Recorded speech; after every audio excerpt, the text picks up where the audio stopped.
ಎಲ್ಲ ಆತ್ಮ ಬಂಧುಗಳಿಗೆ ಆತ್ಮಪೂರ್ವಕ ಪ್ರಣಾಮಗಳು. ಮೊದಲಿಗೆ ನಿಮ್ಮೆಲ್ಲರ ಪ್ರೀತಿಯ ಗುರುಗಳಾದಂತ ಬ್ರಹ್ಮರ್ಷಿ ಪಿತಾಮಹ ಶ್ರೀ ಸುಭಾಷ್ ಪತ್ರಿಜಿಯವರಿಗೆ ಮತ್ತು ಗುರುಮಾತೆ ಸ್ವರ್ಣಮಾಲಾ ಪತ್ರಿಯಮ್ಮನವರಿಗೆ ಅನಂತ ಆತ್ಮಪೂರ್ವಕ ಪ್ರಣಾಮಗಳನ್ನ ಅರ್ಪಿಸುತ್ತಾ ಈ ದಿನದ ಈ ಕಾರ್ಯಕ್ರಮವನ್ನ ಮುಂದುವರಿಸೋಣ ಮಾಸ್ಟರ್ಸ್. ನಿನ್ನೆ ಪತ್ರಿಜಿಯವರ ಪವಿತ್ರವಾದ ಜನ್ಮದಿನ. ಆ ಜನ್ಮದಿನದಂದು ಮಿಲಾ ರೇಪಾರವರ ಪುಸ್ತಕದ ಪರಿಚಯ ಅನ್ನುವಂಥದ್ದು ಅಲ್ಲಿ ನಡೀತು. ಇವತ್ತು ಆ ಪುಸ್ತಕದ ಒಳಹೊಕ್ಕಿ ಅದರಲ್ಲಿರ್ತಕ್ಕಂಥ ವಿಚಾರಗಳನ್ನ ಗಮನಿಸೋಣ. ಆ ಪುಸ್ತಕವನ್ನ ತೆಗೆದು ಅದರಲ್ಲಿ ಇರುವಂತ ವಿಚಾರಗಳನ್ನ ನೋಡೋದಿಕ್ಕೂ ಮೊದಲು ಆ ಮಿಲಾ ರೇಪಾರವರ ಜೀವನ ಚರಿತ್ರೆಗೆ ಸಂಬಂಧಪಟ್ಟಂತ ಇನ್ನೊಂದಷ್ಟು ವಿಚಾರಗಳನ್ನ ತಿಳ್ಕೊಳ್ಳೋಣ ಮಾಸ್ಟರ್ಸ್. ಮಿಲಾ ರೇಪಾರವರಿಗೆ ಸಂಬಂಧಪಟ್ಟಂತೆ ಅನೇಕರು ಜೀವನ ಚರಿತ್ರೆಗಳನ್ನ ಅವ್ರದ್ದು ಬರೆದಿದ್ದಾರೆ ಮಾಸ್ಟರ್ಸ್. ಅದರಲ್ಲಿ ನಮ್ಮ ಸೊಸೈಟಿಯಲ್ಲಿ ಒಬ್ರು ಮಹಾ ವ್ಯಕ್ತಿ ಬರೆದಿರ್ತಕ್ಕಂಥ ಒಂದು ಜೀವನ ಚರಿತ್ರೆ ಪುಸ್ತಕ ಅದು ತುಂಬಾ ಪ್ರಸಿದ್ಧವಾಗಿತ್ತು. ಆದ್ರೆ ಕೆಲವಾರು ವಿಷಯಗಳಿಂದ ಆ ಪುಸ್ತಕಕ್ಕೆ ಸಂಬಂಧಪಟ್ಟ ಹಾಗೆ ಕೆಲವಾರು ಈ ಲೀಗಲ್ ಆಗಿರ್ತಕ್ಕಂಥ ಇಶ್ಯೂಸ್ ರೈಸ್ ಆಯ್ತು ಮಾಸ್ಟರ್ಸ್. ಆ ರೀತಿಯಾಗಿ ರೈಸ್ ಆದಾಗ ಆ ಪುಸ್ತಕ ಅನ್ನುವಂಥದ್ದನ್ನ ನಾವು ಮುಟ್ಟೋದೇ ಬೇಡ, ನಾವೇ ಒಂದು ಸ್ವಂತವಾಗಿ ಒಂದು ಪುಸ್ತಕವನ್ನ ನಮ್ಮ ಸೊಸೈಟಿ ಮುಖಾಂತರ ನಾವು ಬರೆಯೋಣ ಅನ್ನುವಂತ ಒಂದು ವಿಚಾರದಿಂದ ನಾಗೇಶ್ವರ ಮಾಸ್ಟರ್ ಅವರು ಮತ್ತೆ ಪಿ ಮಣಿಕುಮಾರ್ ಅವರು ಇನ್ನೊಂದಷ್ಟು ಜನ ಎಲ್ಲರೂ ಸೇರಿ ಮಿಲಾ ರೇಪಾರ್ ಅವರಿಗೆ ಸಂಬಂಧಪಟ್ಟಂತ ಹಲವಾರು ಮಾಹಿತಿಗಳನ್ನ ಸಂಗ್ರಹಣೆ ಮಾಡಿ ಅದನ್ನ ಒಂದು ಪುಸ್ತಕವಾಗಿ ತಯಾರು ಮಾಡಿರ್ತಕ್ಕಂಥದ್ದು. ಆ ರೀತಿಯಾಗಿ ಪಿ ಮಣಿಕುಮಾರ್ ಅವರು ಆ ಎಲ್ಲ ವಿಚಾರಗಳನ್ನ ಪುಸ್ತಕದಲ್ಲಿ ತಂದಿರ್ತಕ್ಕಂಥದ್ದು. ಈ ರೀತಿಯಾಗಿ ತಯಾರಾಗಿರ್ತಕ್ಕಂಥದ್ದು ಈಗ ನಾನು ಸ್ವಾಧ್ಯಾಯ ಮಾಡಕ್ಕೆ ತೆಗೆದುಕೊಂಡಿರ್ತಕ್ಕಂಥ ಪುಸ್ತಕ. ಆ ಒಂದು ಪುಸ್ತಕ ತೆಲುಗುನಲ್ಲಿ ಏನಿದೆ, ಆ ಒಂದು ಪುಸ್ತಕದಲ್ಲಿ ಇರ್ತಕ್ಕಂಥ ಸಾರಾಂಶವನ್ನ ಕನ್ನಡ ಭಾಷೆಗೆ ಒಗ್ಗುವಂತ ರೀತಿಯಲ್ಲಿ ಅದನ್ನ ಕನ್ನಡದಲ್ಲಿ ತರುವಂತ ಪ್ರಯತ್ನ ಮಾಡಿರುವಂತದ್ದು ಮಾಸ್ಟರ್ಸ್. ಇನ್ನ ಈ ಪುಸ್ತಕದಲ್ಲಿ ಇರುವಂತ ವಿಚಾರಗಳಿಗೆ ಇವಾಗ ನಾವು ಪ್ರವೇಶ ಮಾಡಿದ್ದಾದ್ರೆ, ಇದುವರೆಗೂ ನಾವು ನಮ್ಮ ಸೊಸೈಟಿಯಲ್ಲಿ ಹೆಚ್ಚಾಗಿ ಇದಕ್ಕೆ ಮೊದಲು ಪ್ರಚಾರದಲ್ಲಿ ಇದ್ದಂತ ಆ ಪುಸ್ತಕವನ್ನು ನಾವು ಓದಿದಾಗ ಅದು ಕಂಪ್ಲೀಟ್ ಆಗಿ ಒಂದು ಅಚ್ಚುಕಟ್ಟಾಗಿ ಒಂದು ಕಥೆಯನ್ನ ಹೇಳೋದು, ಆ ಕಥೆಯನ್ನ ಕೇಳಿಸ್ಕೊಳ್ಳೋದು ಮಾಡಿದಾಗ ಜೀವನ ಚರಿತ್ರೆನ ನಾವು ಆ ರೀತಿಯಾಗಿ ನೋಡ್ತಾ ಹೋಗ್ತಾ ಇರ್ತೀವಿ ಮಾಸ್ಟರ್ಸ್. ಆದ್ರೆ ಇವಾಗ ಇರುವಂತ ಈ ಒಂದು ಮಿಲಾ ರೇಪಾ ಜೀವನ ಚರಿತ್ರೆ ಈ ಪುಸ್ತಕ ಏನಿದೆ, ಇದ್ರಲ್ಲಿ ಇರ್ತಕ್ಕಂಥ ಮಾಹಿತಿ ಯಾವ ರೀತಿಯಾಗಿರುತ್ತೆ ಅಂತಂದ್ರೆ, ಒಂದೊಂದು ಚಿಕ್ಕ ವಿಚಾರದಲ್ಲೂ ಕೂಡ ಆಳವಾಗಿರ್ತಕ್ಕಂಥ ಅದ್ಭುತವಾಗಿರ್ತಕ್ಕಂಥ ವಿವರಣಾತ್ಮಕವಾಗಿರ್ತಕ್ಕಂಥ ವಿಚಾರಗಳನ್ನ ನಾವಿಲ್ಲಿ ನೋಡೋದಿಕ್ಕೆ ಸಿಗ್ತಾ ಬರುತ್ತೆ. ಅಲ್ಲಿ ಮಿಲಾ ರೇಪರ್ ಅವರು ಕೂತಿದ್ರು ಅಂದ್ರೆ ಅವ್ರು ಕೂತಿರುವಂತ ಒಂದು ಆಸನ ಹೇಗಿತ್ತು, ಅವ್ರು ಕೂತಿರ್ತಕ್ಕಂಥ ಒಂದು ಸುತ್ತಲೂ ಇರ್ತಕ್ಕಂಥ ಸಂದರ್ಭ ಸನ್ನಿವೇಶ ಹೇಗಿತ್ತು, ವಾತಾವರಣ ಹೇಗಿತ್ತು, ಅದರ ವಿವರಣೆಯನ್ನು ಕೂಡ ನಮ್ಗಿಲ್ಲಿ ನೋಡೋದಿಕ್ಕೆ ಸಿಗುತ್ತೆ. ಅಂದ್ರೆ ಇಲ್ಲಿ ಒಂದೊಂದು ವಿಚಾರ ಏನಿದೆ, ಆ ಒಂದು ವಿಚಾರಕ್ಕೆ ಸಂಬಂಧಪಟ್ಟಂತ ಸಂಪೂರ್ಣ ಚಿತ್ರಣ ನಮ್ಮ ಕಣ್ಣು ಮುಂದೆ ಬರ್ತಾ ಇರುತ್ತೆ. ಆ ಚಿತ್ರಣದಲ್ಲಿ ನಾವು ಆ ಚರಿತ್ರೆಯನ್ನ ನಾವು ಅರ್ಥ ಮಾಡ್ಕೊಳ್ತಾ ಹೋಗ್ತಾ ಇರ್ತೀವಿ. ಒಟ್ಟಾರೆಯಾಗಿ ಒಂದು ಸಿನಿಮಾ ನೋಡಿದ ರೀತಿಯಲ್ಲಿ ಈ ಒಂದು ವಿಚಾರಗಳು ನಮ್ಗೆ ಮುಟ್ತಾ ಇರುತ್ತೆ ಮಾಸ್ಟರ್ಸ್. ಈ ಪುಸ್ತಕದ ಒಂದು ವಿಶೇಷತೆನೇ ಇದಾಗಿದೆ. ಈ ಪುಸ್ತಕವನ್ನ ನಾವು ಓದ್ತೀವಿ ಅಂತಂದಾಗ ಸುಮ್ಮನೆ ಏನೋ ಜೀವನ ಚರಿತ್ರೆ ಅವ್ರಿಗೆ ಮಿಲಾ ರೇಪರ್ ಅವರು ಇಂಥ ಪ್ರದೇಶದಲ್ಲಿ ಹುಟ್ಟಿದ್ರು, ಅವ್ರ ತಂದೆ ತಾಯಿ ಇವರು, ಮತ್ತೆ ಅವರು ಪರಂಪರೆ ಇದು, ಆಮೇಲಿಂದ ಅವ್ರು ಈ ರೀತಿಯಾಗಿ ತುಂಬಾ ಲಕ್ಸುರಿಯಸ್ ಆಗಿದ್ರು, ಆಮೇಲಿಂದ ಈ ರೀತಿ ಆಯ್ತು, ಆಮೇಲೆ ಹೀಗಾಯ್ತು ಅಂತ 1 ಅವರಲ್ಲೂ ಕೂಡ ನಾನು ಮಿಲಾ ರೇಪರ್ ಜೀವನ ಚರಿತ್ರೆಯನ್ನ ಹೇಳ್ಬಿಡ್ಬೋದು ಮಾಸ್ಟರ್ಸ್. ಆದ್ರೆ ಈ ಪುಸ್ತಕದಲ್ಲಿ ಇರ್ತಕ್ಕಂಥ ವಿಚಾರಗಳನ್ನ ನಾವು ತಿಳ್ಕೊಂಡಾಗ ಆ ಟಿಬೆಟ್ ಪ್ರಾಂತ್ಯದಲ್ಲಿ ಇರ್ತಕ್ಕಂಥ ಒಂದು ಸಂಪ್ರದಾಯ, ಅಲ್ಲಿ ಅವರು ಭಾವಿಸ್ತಾ ಇದ್ದಂತ ಆ ದೇವತೆಗಳ ರೂಪ, ಅದೆಲ್ಲ ಕೂಡ ನಮ್ಗೆ ಬಹಳ ಸ್ಪಷ್ಟವಾಗಿ ಕಾಣಿಸ್ತಾ ಹೋಗುತ್ತೆ. ಆ ರೀತಿಯಾಗಿ ನಾವು ನೋಡ್ತಾ ಇದ್ದಾಗ ಇಲ್ಲಿ ನಮ್ಮ ಪ್ರಾಂತೀಯವಾಗಿ ನಮ್ಗೆಲ್ಲರಿಗೂ ಯಾವ್ದೆಲ್ಲ ರೀತಿಯಲ್ಲಿ ಪರಿಕಲ್ಪನೆಗಳಿದೆ, ಅಲ್ಲಿ ಯಾವ ರೀತಿಯಾಗಿರ್ತಕ್ಕಂಥ ಪರಿಕಲ್ಪನೆಗಳಿದೆ, ಅಲ್ಲಿನ ಸಂಪ್ರದಾಯಕ್ಕೂ ಇಲ್ಲಿನ ಸಂಪ್ರದಾಯಕ್ಕೂ ಏನ್ ವ್ಯತ್ಯಾಸ, ಈ ತರದ ಹಲವಾರು ವಿಚಾರಗಳು ಬಹಳ ಸ್ಪಷ್ಟವಾಗಿ ನಮ್ಗೆ ಅರ್ಥ ಆಗ್ತಾ ಹೋಗುತ್ತೆ ಮಾಸ್ಟರ್ಸ್. ಹಾಗಾಗಿ ಈ ಪುಸ್ತಕವನ್ನ ನಾವು ಸ್ವತಃ ಓದ್ದಾಗ್ಲೇನೆ ಅಷ್ಟು ಡೀಟೇಲ್ಡ್ ಆಗಿ ನಾವು ಅರ್ಥ ಮಾಡ್ಕೊಳ್ಳೋದಿಕ್ಕೆ ಸಾಧ್ಯ. ಇಲ್ಲಿ ಇರ್ತಕ್ಕಂಥ ಈ ವಿಚಾರಗಳನ್ನ ನಾನು ಓದುವಂತ ನಿಟ್ಟಿನಲ್ಲಿ ಆ ರೀತಿಯಾಗಿ ನಾನು ಅದನ್ನ ವಿವರಣೆ ಕೊಡ್ತಾ ಹೋಗ್ಬೋದು. ಆದ್ರೂ ಕೂಡ ನಾವು ಸ್ವತಃ ಓದಿದಾಗ ಆ ಪುಸ್ತಕ ನಮ್ಗೆ ಅರ್ಥ ಆಗುವಂತ ಒಂದು ರೀತಿ ನೀತಿ ಬಹಳ ಅದ್ಭುತವಾಗಿರುತ್ತೆ ಮಾಸ್ಟರ್ಸ್. ಸೊ ಇನ್ನ ಈ ಪುಸ್ತಕಕ್ಕೆ ನಾವು ಪ್ರವೇಶವನ್ನ ಮಾಡೋಣ. ಮಾಸ್ಟರ್ಸ್, ಈ ಪುಸ್ತಕದ ವಿಷಯ ಪರಿವಿಡಿ ಅಂತ ಇದೆಯಲ್ಲ, ವಿಷಯ ಸೂಚಿ ಇರುತ್ತಲ್ವಾ, ಆ ವಿಷಯ ಸೂಚಿಯಲ್ಲಿ ಈ ಪುಸ್ತಕಕ್ಕೆ ಸಂಬಂಧಪಟ್ಟಂಗೆ ಅವರ ಜೀವನ ಚರಿತ್ರೆಯನ್ನ 2 ಭಾಗಗಳಲ್ಲಿ ನಮ್ಗೆ ತಿಳಿಸಲ್ಪಟ್ಟಿರುವಂತದ್ದು ಮಾಸ್ಟರ್ಸ್. ಮೊದಲನೇ ಭಾಗ ಅದನ್ನ ಅಜ್ಞಾನ ಸಾಗರ ಅಂತ ಅದಕ್ಕೆ ಹೆಸರನ್ನ ಕೊಟ್ಟಿದ್ದಾರೆ. ಇನ್ನ 2ನೇ ಭಾಗವನ್ನ ಪ್ರಕಾಶ ಮಾರ್ಗ ಅನ್ನುವಂತ ಹೆಸರನ್ನ ಕೊಟ್ಟಿದ್ದಾರೆ. ಪ್ರಕಾಶ ಮಾರ್ಗ ಧ್ಯಾನ ಸಾಧನೆ ಅನ್ನುವಂತ ಒಂದು ಶೀರ್ಷಿಕೆ ಇದೆ. ಈ ಒಂದು ಮೊದಲನೇ ಭಾಗದಲ್ಲಿ ಏನೇನು ವಿಚಾರಗಳು ಬರುತ್ತೆ, ಯಾಕೆ ಅದಕ್ಕೆ ಅಜ್ಞಾನ ಸಾಗರ ಅನ್ನುವಂತ ಒಂದು ಶೀರ್ಷಿಕೆಯನ್ನ ಕೊಟ್ಟಿದ್ದಾರೆ ಅಂತಂದ್ರೆ, ಮಾಸ್ಟರ್ಸ್ ಈ ಒಂದು ಭಾಗದಲ್ಲಿ ಮಿಲಾರೇಪರ್ ಅವರ ಒಂದು ಜೀವನ ಪ್ರಾರಂಭದಲ್ಲಿ ಹೇಗಿತ್ತು, ಅವರು ಹೇಗೆ ಮಾಂತ್ರಿಕರಾಗಿ ತಯಾರಾದ್ರು ಅನ್ನುವಂಥದ್ದು ಇದೆ ಮಾಸ್ಟರ್ಸ್. ಮೊದಲಿಗೆ ವಿಷಯ ಪ್ರವೇಶ ನಮ್ಗೆ ಗೊತ್ತಾಗುತ್ತೆ, ಆಮೇಲಿಂದ ಅವರ ಪೂರ್ವಜರ ಬಗ್ಗೆ ಗೊತ್ತಾಗತ್ತೆ, ಅವರ ಮತ್ತೆ ಜನನದ ವಿಚಾರಗಳು ಗೊತ್ತಾಗತ್ತೆ, ಅವ್ರು ಏನೆಲ್ಲ ಕಷ್ಟಗಳನ್ನ ನೋವುಗಳನ್ನ ಅನುಭವಿಸಿದ್ರು ಅನ್ನುವಂಥದ್ದು ಗೊತ್ತಾಗತ್ತೆ. ಆಮೇಲಿಂದ ಅವ್ರು ಕ್ಷುದ್ರ ವಿದ್ಯೆಗಳನ್ನ ಅಭ್ಯಾಸ ಮಾಡಿದಂತ ವಿಚಾರಗಳು ನಮ್ಗೆ ಗೊತ್ತಾಗತ್ತೆ. ಇದು ಮೊದಲನೇ ಭಾಗ ಆಗಿರುತ್ತೆ. ಹಾಗಾಗಿ ಕ್ಷುದ್ರ ವಿದ್ಯೆಗಳು, ನೋವು, ದುಃಖ, ಕಷ್ಟ ಇದೆಲ್ಲ ಕೂಡ ಶರೀರದ ಸ್ಥಿತಿಯಲ್ಲಿ ಇರ್ತಕ್ಕಂಥದ್ದು, ಅಜ್ಞಾನದಿಂದ ತುಂಬಿರ್ತಕ್ಕಂಥದ್ದು. ಹಾಗಾಗಿ ಇದಕ್ಕೆ ಅಜ್ಞಾನ ಸಾಗರ ಅನ್ನೋಂತ ಶೀರ್ಷಿಕೆಯನ್ನ ಕೊಟ್ಟಿರ್ತಕ್ಕಂಥದ್ದು ಈ ಮೊದಲನೇ ಭಾಗಕ್ಕೆ. ಇದಾದ ಮೇಲೆ ಕ್ಷುದ್ರ ವಿದ್ಯೆಗಳನ್ನ ಅಭ್ಯಾಸ ಮಾಡಿದ್ದಾದ್ಮೇಲೆ ಅವರು ಮುಂದೆ ಸಾಧನೆಯನ್ನ, ಧರ್ಮ ಮಾರ್ಗದಲ್ಲಿ ಸಾಧನೆಯನ್ನ ಮಾಡೋದಿಕ್ಕೆ ಪ್ರಾರಂಭ ಮಾಡ್ತಾರೆ. ಅದಕ್ಕೆ ಸಂಬಂಧಪಟ್ಟಂತೆ ವಿಚಾರಗಳು ನಮ್ಗೆ ಗೊತ್ತಾಗ್ತಾ ಬರುತ್ತೆ. ಅಲ್ಲಿ ಪವಿತ್ರ ಧರ್ಮಕ್ಕಾಗಿ ಅವ್ರು ಯಾವ ರೀತಿಯಾಗಿ ಅನ್ವೇಷಣೆ ಮಾಡಿದ್ರು, ಅಲ್ಲಿ ಅವರು ಫೇಸ್ ಮಾಡಿದಂತ ಪರೀಕ್ಷೆ ಏನು, ಅವರು ಪಡ್ಕೊಂಡಂತ ಶಿಕ್ಷಣ ಎಂತದ್ದು, ಆಮೇಲೆ ಧ್ಯಾನ ಸಾಧನೆ ಯಾವ ರೀತಿಯಾಗಿ ಮಾಡಿದ್ರು, ತಿಳ್ಕೊಂಡಿರ್ತಕ್ಕಂಥ ವಿಚಾರಗಳನ್ನ ಯಾವ ರೀತಿಯಾಗಿ ಅವರ ನಿತ್ಯ ಜೀವನದಲ್ಲಿ ಆಚರಣೆ ಮಾಡಿದ್ರು, ಮತ್ತೆ ಅವ್ರಿಗೆ ಯಾವ ರೀತಿಯಾಗಿ ಉಪದೇಶ ಸಿಕ್ತು, ಮತ್ತೆ ಸದ್ಗುರುಗಳ ಸ್ವಯಂ ಪರಿವೀಕ್ಷಣೆ ಯಾವ ರೀತಿಯಾಗಿ ಅಲ್ಲಿ ನಡೀತಾ ಇತ್ತು, ಕೊನೆಯದಾಗಿ ಮತ್ತೆ ಸದ್ಗುರುಗಳಿಗೆ ಅವರು ವಿದಾಯವನ್ನ ಯಾವ ರೀತಿಯಾಗಿ ಹೇಳಿದ್ರು, ಯಾವ ರೀತಿಯಾಗಿ ವೈರಾಗ್ಯವನ್ನ ಪಡ್ಕೊಂಡ್ರು, ಆಮೇಲೆ ಏಕಾಂತದಲ್ಲಿ ಧ್ಯಾನವನ್ನ ಮತ್ತೆ ಆ ಒಂದು ಧ್ಯಾನ ಸಾಧನೆಯನ್ನ ಮಾಡಿ ಜ್ಞಾನವನ್ನ ಯಾವ ರೀತಿಯಾಗಿ ಬೋಧನೆ ಮಾಡಿದ್ರು, ನಿರ್ವಾಣವನ್ನ ಯಾವ ರೀತಿಯಾಗಿ ಪಡ್ಕೊಂಡ್ರು, ಈ ರೀತಿಯಾಗಿ ಮಿಲಾರೇಪರ್ ಅವರ ಸಂದೇಶ ಏನು, ಅವರ ಸೂಕ್ತಿಗಳೇನು, ಅವರ ಶಿಷ್ಯರ ಪಟ್ಟಿ ಏನು, ಈ ರೀತಿಯಾಗಿರ್ತಕ್ಕಂಥ ಹಲವಾರು ವಿಚಾರಗಳನ್ನ ನಾವು ಈ 2ನೇ ಭಾಗದಲ್ಲಿ ತಿಳ್ಕೊಳ್ತೀವಿ. ಇದೆಲ್ಲ ಕೂಡ ನಮ್ಮನ್ನ ನಾವು ಶ್ರೇಷ್ಠವಾದ ಸ್ಥಿತಿಗೆ ತೆಗೆದುಕೊಂಡು ಹೋಗುವಂತ ಒಂದು ವಿಚಾರಗಳಾಗಿರೋದ್ರಿಂದ ಇದಕ್ಕೆ ಪ್ರಕಾಶ ಮಾರ್ಗ ಧ್ಯಾನ ಸಾಧನೆ ಅನ್ನುವಂತ ಒಂದು ಶೀರ್ಷಿಕೆಯನ್ನ ಕೊಟ್ಟಿರ್ತಕ್ಕಂಥದ್ದು ಮಾಸ್ಟರ್ಸ್. ಇದು ಈ ಒಂದು ಪುಸ್ತಕದಲ್ಲಿ ಇರ್ತಕ್ಕಂಥ ವಿಷಯ ಪ್ರವೇಶದ ವಿಚಾರ, ಅಂದ್ರೆ ಒಂದು ಮಾರ್ಗ ಸೂಚಿಯ ವಿಚಾರ. ಇನ್ನ ನಾವು ಈ ಒಂದು ಇದರಲ್ಲಿ ವಿಷಯ ಪ್ರವೇಶಕ್ಕೆ, ಮೊದಲನೇ ಅಂಶ ವಿಷಯ ಪ್ರವೇಶಕ್ಕೆ ಹೆಜ್ಜೆಯನ್ನ ಇಡೋಣ ಮಾಸ್ಟರ್ಸ್.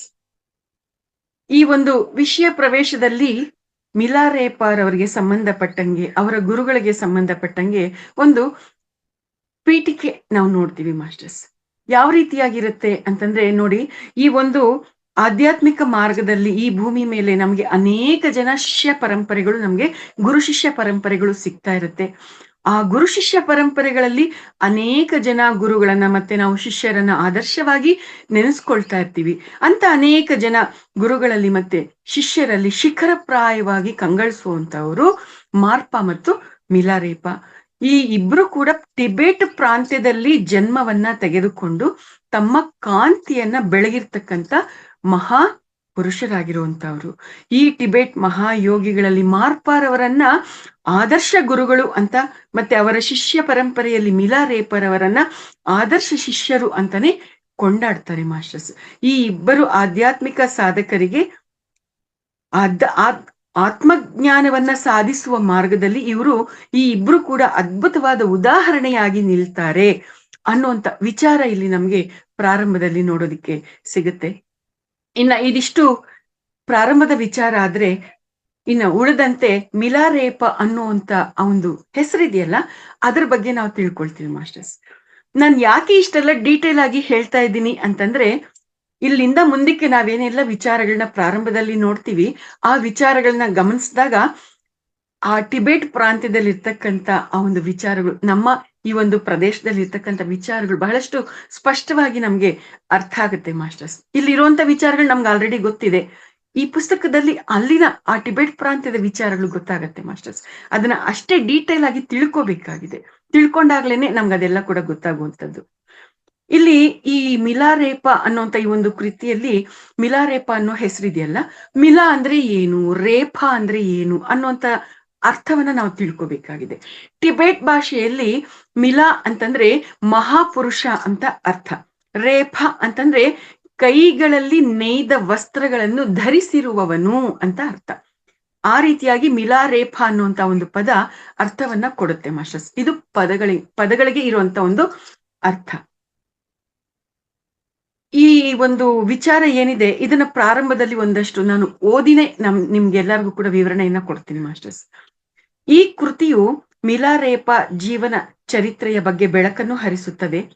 ಅನುತ್ತರ ವಜ್ರಯಾನ ಸಂಪ್ರದಾಯಕ್ಕೆ ಸೇರಿದ ಗುರು ಮಾರ್ಪಾರವರ ಆದರ್ಶ ಶಿಷ್ಯರಾದ ಶ್ರೀ ಮಿಲಾರೇಪಾರವರ ಜೀವನ ಚರಿತ್ರೆಯನ್ನು ತಿಳಿಯುವುದು ಅತ್ಯಂತ ಪುಣ್ಯಕರವಾದ ವಿಚಾರ. ಅವರ ಜೀವನದ ವೃತ್ತಾಂತವನ್ನು ಅವರ ಅತ್ಯಂತ ಆಪ್ತ ಮತ್ತು ಅತ್ಯಂತ ಸನ್ನಿಹಿತ ಶಿಷ್ಯರಾದ ರೇಚುಂಪಾರವರ ಮುಖಾಂತರ ವಿವರವಾಗಿ ವಿವರಿಸಲ್ಪಟ್ಟಿದೆ. ಹಲವಾರು ಸನ್ನಿವೇಶಗಳು ಕಣ್ಣಿಗೆ ಕಾಣುವಂತೆ ವಿವರಿಸಲ್ಪಟ್ಟಿದೆ. ಒಂದು ದಿನ ರಾತ್ರಿ ತನ್ನ ಗುಹೆಯಲ್ಲಿ ರೇಚುಂಪಾ ಧ್ಯಾನದಲ್ಲಿ ಇದ್ದಾಗ ಆತನಿಗೆ ಒಂದು ಸ್ವಪ್ನ ಕಾಣಿಸಿತು. ಆ ಸ್ವಪ್ನ ವೃತ್ತಾಂತವನ್ನು ಆತ ಹೀಗೆ ವರ್ಣಿಸುತ್ತಿದ್ದಾರೆ ಅನ್ನುವಂಥದ್ದು ಇಲ್ಲಿ ನಾವು ಈ ಓದೋದ್ರ ಮುಖಾಂತರ ಅರ್ಥ ಮಾಡ್ಕೋಬೇಕಾಗಿರುವಂತದ್ದು ಮಾಸ್ಟರ್ಸ್. ಒಟ್ಟಾರೆಯಾಗಿ ಇಲ್ಲಿ ನಾವು ಗಮನಿಸಬೇಕಾಗಿರುವಂತ ವಿಚಾರ ಏನು ಅಂತಂದ್ರೆ, ಈಗ ನಾವು ಮಿಲಾರೇಪಾರವರ ಜೀವನದ ಹಲವಾರು ವಿಚಾರಗಳು ನಾವೇನೆಲ್ಲ ತಿಳ್ಕೊಳ್ತೀವಿ ಅದೆಲ್ಲವೂ ಕೂಡ ಯಾವ ರೀತಿಯಾಗಿ ನಮ್ಗೆ ಗೊತ್ತಾಗ್ತಾ ಬರುತ್ತೆ ಅಂತಂದ್ರೆ, ಮಿಲಾರೇಪಾರವರ ಪ್ರಮುಖ ಶಿಷ್ಯರಲ್ಲಿ ಒಬ್ರು ರೇಚುಂಪಾ ಅಂತ. ಅವರ ಅತ್ಯಂತ ಪ್ರಮುಖ ಶಿಷ್ಯರು ಮಿಲಾರೇಪಾರವರಿಗೆ. ಆ ರೇಚುಂಪಾ ಅನ್ನುವಂತ ಆ ಪ್ರಮುಖ ಶಿಷ್ಯರು ಮಿಲಾರೇಪಾರವರಿಗೆ ಅವರ ಜೀವನದ ಹಲವಾರು ವಿಚಾರಗಳಿಗೆ ಸಂಬಂಧಪಟ್ಟಂತೆ ಪ್ರಶ್ನೆಗಳನ್ನ ಕೇಳ್ತಾ ಇರ್ತಾರೆ. ಆ ಪ್ರಶ್ನೆಗಳಿಗೆ ಮಿಲಾರೇಪಾರವರು ಉತ್ತರವನ್ನ ಹೇಳ್ತಾ ಇರ್ತಾರೆ. ಆ ರೀತಿಯಾಗಿ ಪ್ರಶ್ನೆ ಕೇಳೋದು, ಅವ್ರು ಉತ್ತರ ಹೇಳೋದು, ಈ ರೀತಿಯಾಗಿ ಮಾಡ್ತಾ ಇದ್ದಾಗ ನಾವು ಮಿಲಾರೇಪಾರವರ ಜೀವನದ ಹಲವಾರು ವಿಚಾರಗಳನ್ನ ತಿಳ್ಕೊಳ್ತಾ ಬರ್ತೀವಿ.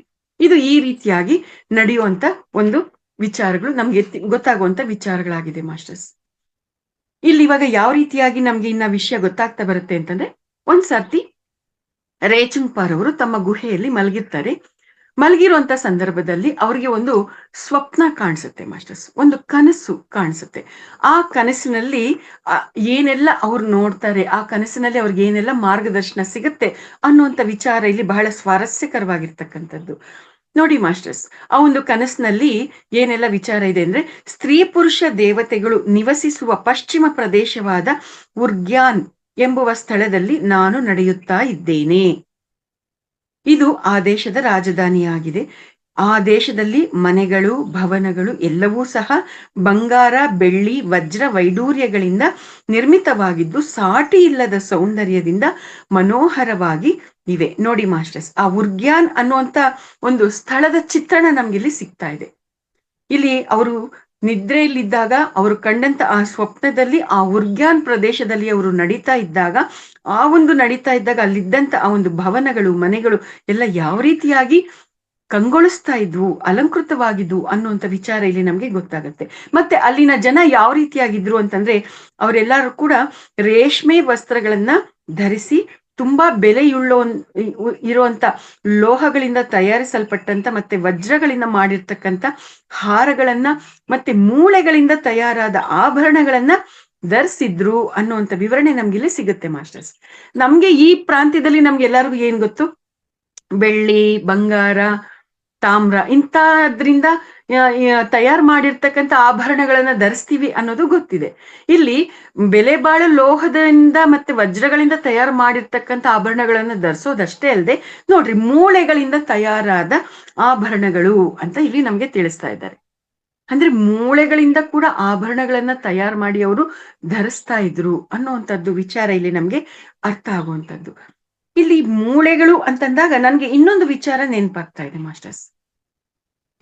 ಈ ಆನೆಗಳನ್ನ ಕೊಲ್ಲುವಂತ ವಿಚಾರ ನಮ್ಗೆ ಗೊತ್ತಿದೆ ಅಲ್ವಾ? ಯಾಕೆ ಆನೆಗಳನ್ನ ಕೊಲ್ತಾರೆ ಅಂತಂದ್ರೆ, ಆನೆಗಳ ದಂತಕ್ಕಾಗಿ ಆನೆಗಳನ್ನ ಕೊಲ್ಲುವಂಥದ್ದು ನಡೀತಾ ಇದೆ ಅನ್ನುವಂಥದ್ದು ನಮ್ಗೆಲ್ಲರಿಗೂ ಕೂಡ ಗೊತ್ತಿದೆ. ಬರೀ ಆನೆಗಳ ದಂತ ಅಷ್ಟೇ ಅಲ್ಲ, ಆನೆಯ ಶರೀರದಲ್ಲಿ ಇರ್ತಕ್ಕಂಥ ಮೂಳೆಗಳು ಕೂಡ ಬಹಳ ಉಪಯುಕ್ತವಾಗಿರುವಂತವು ಅನ್ನುವಂಥದ್ದು ನಮ್ಗಿಲ್ಲಿ ಗೊತ್ತಾಗಿರುವಂತದ್ದು.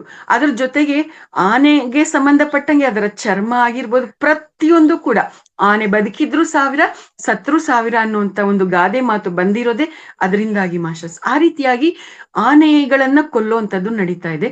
ಆನೆಗಳ ಶರೀರದಿಂದ ತೆಗೆದಿರ್ತಕ್ಕಂಥ ಆ ಒಂದು ದಂತ ಆಗಿರ್ಬೋದು, ಮೂಳೆಗಳಾಗಿರ್ಬೋದು, ಅದರಿಂದ ಕೂಡ ಅನೇಕ ರೀತಿಯಾಗಿರ್ತಕ್ಕಂಥ ಅಲಂಕಾರಿಕ ಸಾಮಗ್ರಿಗಳನ್ನ ಈ ಈ ಆಭರಣಗಳನ್ನ ತಯಾರು ಮಾಡ್ತಾರೆ ಅನ್ನುವಂಥದ್ದು ಕೂಡ ಗೊತ್ತಾಗಿರುವಂತ ವಿಚಾರ ಮಾಸ್ಟರ್ಸ್. ಸೊ ಅಲ್ಲಿ ಮೂಳೆಗಳಿಂದ ಆಭರಣಗಳನ್ನ ತಯಾರು ಮಾಡ್ತಾ ಇದ್ರು ಅಂದ್ರೆ ಅವ್ರು ಯಾವ್ಯಾವ ಮೂಳೆಗಳಿಂದ ಆಭರಣಗಳನ್ನ ತಯಾರು ಮಾಡ್ತಾ ಇದ್ರು ಅನ್ನೋದು ನನಗೆ ಗೊತ್ತಿಲ್ಲ.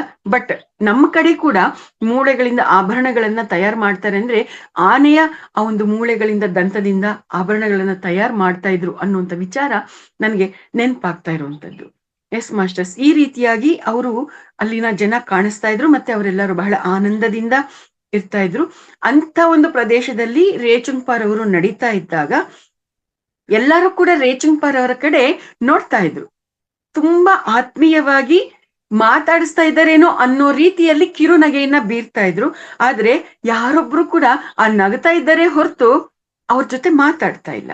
ಇಂಥ ಒಂದು ಸಂದರ್ಭ, ಇಂತಹ ಒಂದು ಸನ್ನಿವೇಶ ಮಾಸ್ಟರ್ಸ್ ಅಲ್ಲಿ ಅವ್ರಿಗೆ ರೇಚುಂಗ್ಪಾರ್ ಅವರು ಆ ಒಂದು ಕನಸಿನಲ್ಲಿ ಕಂಡಂತ ದೃಶ್ಯದಲ್ಲಿ ಅವ್ರಿಗೆ ಸಿಕ್ಕಿರ್ತಕ್ಕಂಥದ್ದು. ಆಮೇಲೆ ಆ ರೀತಿಯಾಗಿ ಅವರು ಆ ಉರ್ಗ್ಯಾನ್ ಪ್ರದೇಶದಲ್ಲಿ ಅವರು ನಡೀತಾ ಇರ್ಬೇಕಾದ್ರೆ ಅಲ್ಲಿ ಅವ್ರಿಗೆ ಒಬ್ಬ ಸ್ತ್ರೀ ಸಾಧಕಿ ಕಾಣಿಸ್ಕೊಳ್ತಾರೆ. ಆಕೆ ಯಾರಪ್ಪ ಅಂತಂದ್ರೆ ನೇಪಾಳದಲ್ಲಿ ಯಾವಾಗ್ಲೂ ತುಂಬಾ ಹಳೆ ಪರಿಚಯ ಇದ್ದಂತ ಸಾಧಕಿ ಆಗಿರ್ತಾರೆ. ಆಕೆ ತ್ರಿಪುರ ಅನ್ನುವಂತ ಗುರುಗಳಿಗೆ ಶಿಷ್ಯರಾಗಿರ್ತಾರೆ ಮಾಸ್ಟರ್ಸ್. ಆಕೆ ಯಾವ ರೀತಿಯಾಗಿದ್ರು ಅಂದ್ರೆ ಕೆಂಪನೆಯ ವಸ್ತ್ರಗಳನ್ನ ಧರಿಸಿ ಒಂದು ಸಮೂಹಕ್ಕೆ ಅಧ್ಯಕ್ಷತೆಯನ್ನ ಆಕೆ ವಹಿಸಿರ್ತಾರೆ. ಆ ರೀತಿಯಾಗಿರ್ತಕ್ಕಂಥ ಆಕೆ ಈ ಮಿಲಾರೇಪಾರ್ ಅವರ ಶಿಷ್ಯ ರೇಚುಂಗ್ಪಾರ್ ಅವರನ್ನ ಬಂದು ಮಾತಾಡಿಸ್ಬಿಟ್ಟು ಏನ್ ಹೇಳ್ತಾರೆ ಗೊತ್ತಾ, ಮಗು, ನಿನ್ನ ಆಗಮನ ನಮಗೆ ತುಂಬಾ ಸಂತೋಷವನ್ನ ಉಂಟು ಮಾಡಿದೆ ಅಂತ ಹೇಳಿ ಅವರನ್ನ ಸ್ವಾಗತಿಸ್ತಾಳೆ. ಆಮೇಲೆ ಒಂದು ವಿಶಾಲವಾಗಿರ್ತಕ್ಕಂಥ ಮತ್ತೆ ಅದ್ಭುತವಾದ ನಿಧಿಗಳಿಂದ ತುಂಬಿರ್ತಕ್ಕಂಥ ಒಂದು ಭವನದೊಳಕ್ಕೆ ಕರೆದುಕೊಂಡು ಹೋಗ್ತಾಳೆ. ಆ ಒಂದು ಭವನದಲ್ಲಿ ಅವ್ರಿಗೆ ವೈಭವೋಪೇತದಿಂದ ಕೂಡಿರ್ತಕ್ಕಂಥ ಊಟವನ್ನ ನೀಡಿ ಅವ್ರಿಗೆ ಉಪಚಾರವನ್ನ ಮಾಡ್ತಾಳೆ ಮಾಸ್ಟರ್ಸ್. ಅನಂತರ ಆಕೆ ಹೇಳ್ತಾಳೆ, ಈಗ ಈ ಒಂದು ನಗರದಲ್ಲಿ ಅಕ್ಷೋಭಯ ಬುದ್ಧರು ಉಪದೇಶ ಬೋಧೆಯನ್ನ ನೀಡ್ತಾ ಇದ್ದಾರೆ. ನೀನ್ ಯಾವಾಗ ಅವರ ಬೋಧನೆಯನ್ನ ಕೇಳಿಸ್ಕೋಬೇಕು ಅಂತ ಅಂದ್ಕೊಳ್ತೀಯೋ ಆವಾಗ ನಾನು ಹೋಗಿ ಅವರ ಅನುಮತಿಯನ್ನ ತೆಗೆದುಕೊಂಡು ಬರ್ತೇನೆ ಅಂತ ಹೇಳ್ತಾಳೆ ಮಾಸ್ಟರ್ಸ್. ಆಕೆಯ ಆ ಮಾತುಗಳನ್ನ ಕೇಳಿದಂತ ರೇಚುಂಪ ಅವ್ರಿಗೆ ತುಂಬಾ ಸಂತೋಷ ಆಗುತ್ತೆ. ಇದೆಲ್ಲ ಆ ಒಂದು ಸ್ವಪ್ನದಲ್ಲಿ ಅವರು ನೋಡ್ತಾ ಇರ್ತಕ್ಕಂಥ ದೃಶ್ಯ ಆಗಿದೆ ಮಾಸ್ಟರ್ಸ್. ಆಮೇಲೆ ರೇಚುಂಪಾರ್ ಅವರು ತುಂಬಾ ಸಂತೋಷ ಪಟ್ಟು, ತಾಯಿ ನೀನ್ ತುಂಬಾ ದಯಾಮಯಿ ಅಂತ ಅಕ್ಷೋಭಯ ಬುದ್ಧರ ಬೋಧನೆಯನ್ನ ಕೇಳಿಸ್ಕೊಳ್ಳೋದಿಕ್ಕೆ ನನಗೆ ಅವಕಾಶ ಆಗ್ತಾ ಇದೆ ಅಂತ ಆಕೆಯನ್ನ ಆತ್ಮಪೂರ್ವಕವಾಗಿ ಅವರು ಕೃತಜ್ಞತೆಯನ್ನ ಸಲ್ಲಿಸ್ತಾರೆ. ಆಮೇಲಿಂದ ಅವರು ಅಕ್ಷೋಭಯ ಬುದ್ಧರನ್ನ ಭೇಟಿ ಆಗ್ಬೇಕು ಅನ್ನುವಂತ ಒಂದು ಉದ್ದೇಶದಿಂದ ಆಕೆ ಜೊತೆ ಹೊರಡ್ತಾರೆ ಮಾಸ್ಟರ್ಸ್. ಅಕ್ಷೋಭಯ ಬುದ್ಧರು ಅಂತ ಹೇಳ್ತಾ ಇದ್ದೀನಲ್ಲ, ಹಾಗಾದ್ರೆ ಅಕ್ಷೋಭಯ ಬುದ್ಧರು ಅಂದ್ರೆ ಏನು ಅನ್ನೋದಕ್ಕೆ ಇಲ್ಲಿ ನಮ್ಗೆ ವಿವರಣೆ ಸಿಕ್ಕಿದೆ ಮಾಸ್ಟರ್ಸ್. ಎಲ್ಲಾ ಪದಗಳಿಗೂ ವಿವರಣೆ ಸಿಗದೆ ಇದ್ರು ಕೂಡ ಒಂದಷ್ಟು ಪದಗಳಿಗೆ ನಮ್ಗೆ ವಿವರಣೆ ಸಿಕ್ಕಿದೆ. ಅಕ್ಷೋಭಯ ಬುದ್ಧರು ಅಂತಂದ್ರೆ ಏನು ಅಂತಂದಾಗ, ಅಕ್ಷೋಭಯ ಅಂತಂದ್ರೆ ಅವಿನಾಶಿಯಾಗಿರುವಂತದ್ದು ಅಂತ ಅರ್ಥ. ಬುದ್ಧ ಅಂತಂದ್ರೆ ಜ್ಞಾನಿ, ಅವಿನಾಶಿಯಾದ ಜ್ಞಾನವಂತನಾದವರು ಅಂತ ಅರ್ಥ. ಒಟ್ಟು 5 ಜನ ಇಂತಹ ಬುದ್ಧರು ಇದ್ದಾರೆ ಅನ್ನುವಂಥದ್ದು. ಈಗ ಇಲ್ಲಿರ್ತಕ್ಕಂಥ ಬುದ್ಧರು ಯಾರಿದ್ದಾರೆ, ಅವರು ಪೂರ್ವ ದಿಕ್ಕಿಗೆ ಧ್ಯಾನ ಬುದ್ಧರಾಗಿರ್ತಾರೆ. ಇನ್ನು ಉಳಿದಿರ್ತಕ್ಕಂಥ 4 ಜನರಲ್ಲಿ ವೈರೋಚನ ಅನ್ನುವಂಥವ್ರು ಕೇಂದ್ರ ಸ್ಥಾನದಲ್ಲಿ ಬುದ್ಧರಾಗಿರ್ತಾರೆ. ರತ್ನ ಸಂಭವ ಅನ್ನುವಂಥವ್ರು ದಕ್ಷಿಣಕ್ಕೆ, ಅಮಿತಾಭ ಅನ್ನುವಂಥವ್ರು ಪಶ್ಚಿಮಕ್ಕೆ, ಅಮೋಘ ಸಿದ್ಧಿ ಅನ್ನುವಂಥವ್ರು ಉತ್ತರಕ್ಕೆ ಧ್ಯಾನ ಬುದ್ಧರಾಗಿ ಇರ್ತಾರೆ ಅನ್ನುವಂಥ ವಿವರಣೆ ನಮ್ಗಿಲ್ಲಿ ಸಿಕ್ಕಿರ್ತಕ್ಕಂಥದ್ದು. ಅಂದ್ರೆ ಆ ಪ್ರದೇಶದಲ್ಲಿ ಇರ್ತಕ್ಕಂಥ ಅವರ ಹೆಸರುಗಳು ಸ್ವಲ್ಪ ವಿಭಿನ್ನವಾಗಿರುತ್ತೆ ಮಾಸ್ಟರ್ಸ್. ಆ ಹೆಸರುಗಳಿಗೆಲ್ಲ ಏನ್ ಅರ್ಥ ಅಂತಂದ್ರೆ ಅರ್ಥ ಇರ್ಬೋದೇನೋ, ಬಟ್ ಪ್ರತಿಯೊಂದಕ್ಕೂ ಕೂಡ ನಮ್ಗೆ ಅರ್ಥ ಅನ್ನುವಂಥದ್ದು ಸಿಕ್ಕಿಲ್ಲ ಮಾಸ್ಟರ್ಸ್. ಎಷ್ಟೆಷ್ಟಕ್ಕೆ ಸಿಕ್ಕಿದೆಯೋ ಅಷ್ಟು ವಿಚಾರಗಳಿಗೆ ಡೀಟೇಲ್ ಆಗಿ ಇಲ್ಲಿ ಮಾಹಿತಿಯನ್ನ ಇಟ್ಟಿರ್ತಕ್ಕಂಥದ್ದು. ಇಲ್ಲಿ ಕೆಲವೆಲ್ಲ ವಿಚಾರಗಳು ಏನ್ ನಮ್ಗೆ ಗೊತ್ತಾಗುತ್ತೆ ಅದನ್ನ ಅದೇ ರೀತಿಯಾಗೇನೆ ನಾವು ಕೇಳಿಸ್ಕೊಳ್ತಾ ಇರ್ಬೇಕಾಗತ್ತೆ ಮಾಸ್ಟರ್ಸ್. ಈ ರೀತಿಯಾಗಿ ಅಕ್ಷೋಭಯ ಬುದ್ಧರು 5 ಜನರ ವಿವರಣೆಗಳು ನಮ್ಗಿಲ್ಲಿ ಸಿಕ್ಕಿರ್ತಕ್ಕಂಥದ್ದು. ಇಲ್ಲಿ ರೇಚುಂಪಾರ್ ಅವರು ಸ್ವಪ್ನದಲ್ಲಿ ನೋಡ್ತಾ ಇರ್ತಕ್ಕಂಥ ಒಂದು ಅಕ್ಷೋಭಯ ಬುದ್ಧರ ಬಗ್ಗೆ ಈಗ ನಮ್ಗಿಲ್ಲಿ ವಿವರಣೆ ಸಿಗುವಂಥದ್ದು.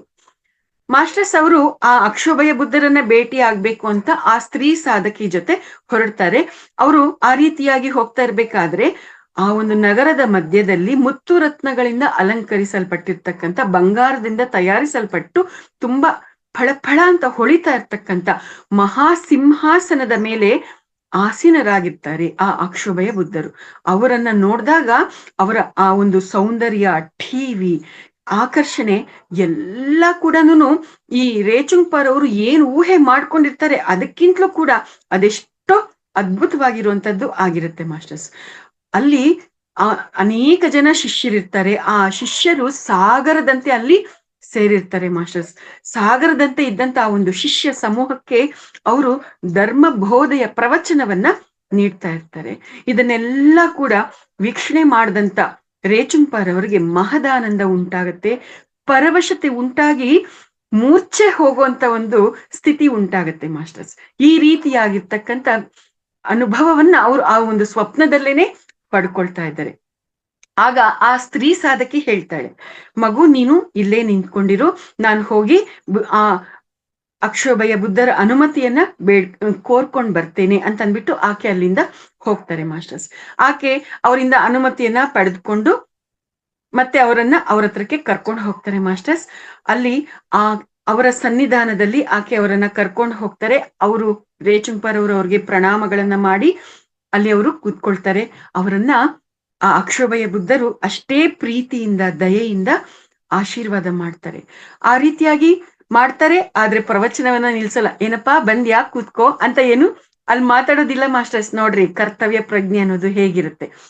ಅಲ್ಲಿ ರೇಚುಂಗ್ಪಾ ಬಂದಿರುವಂತದ್ದು ತುಂಬಾ ಸಂತೋಷವನ್ನ ಕೊಡ್ತಾ ಇದೆ, ಆನಂದವನ್ನ ಉಂಟು ಮಾಡ್ತಾ ಇದೆ.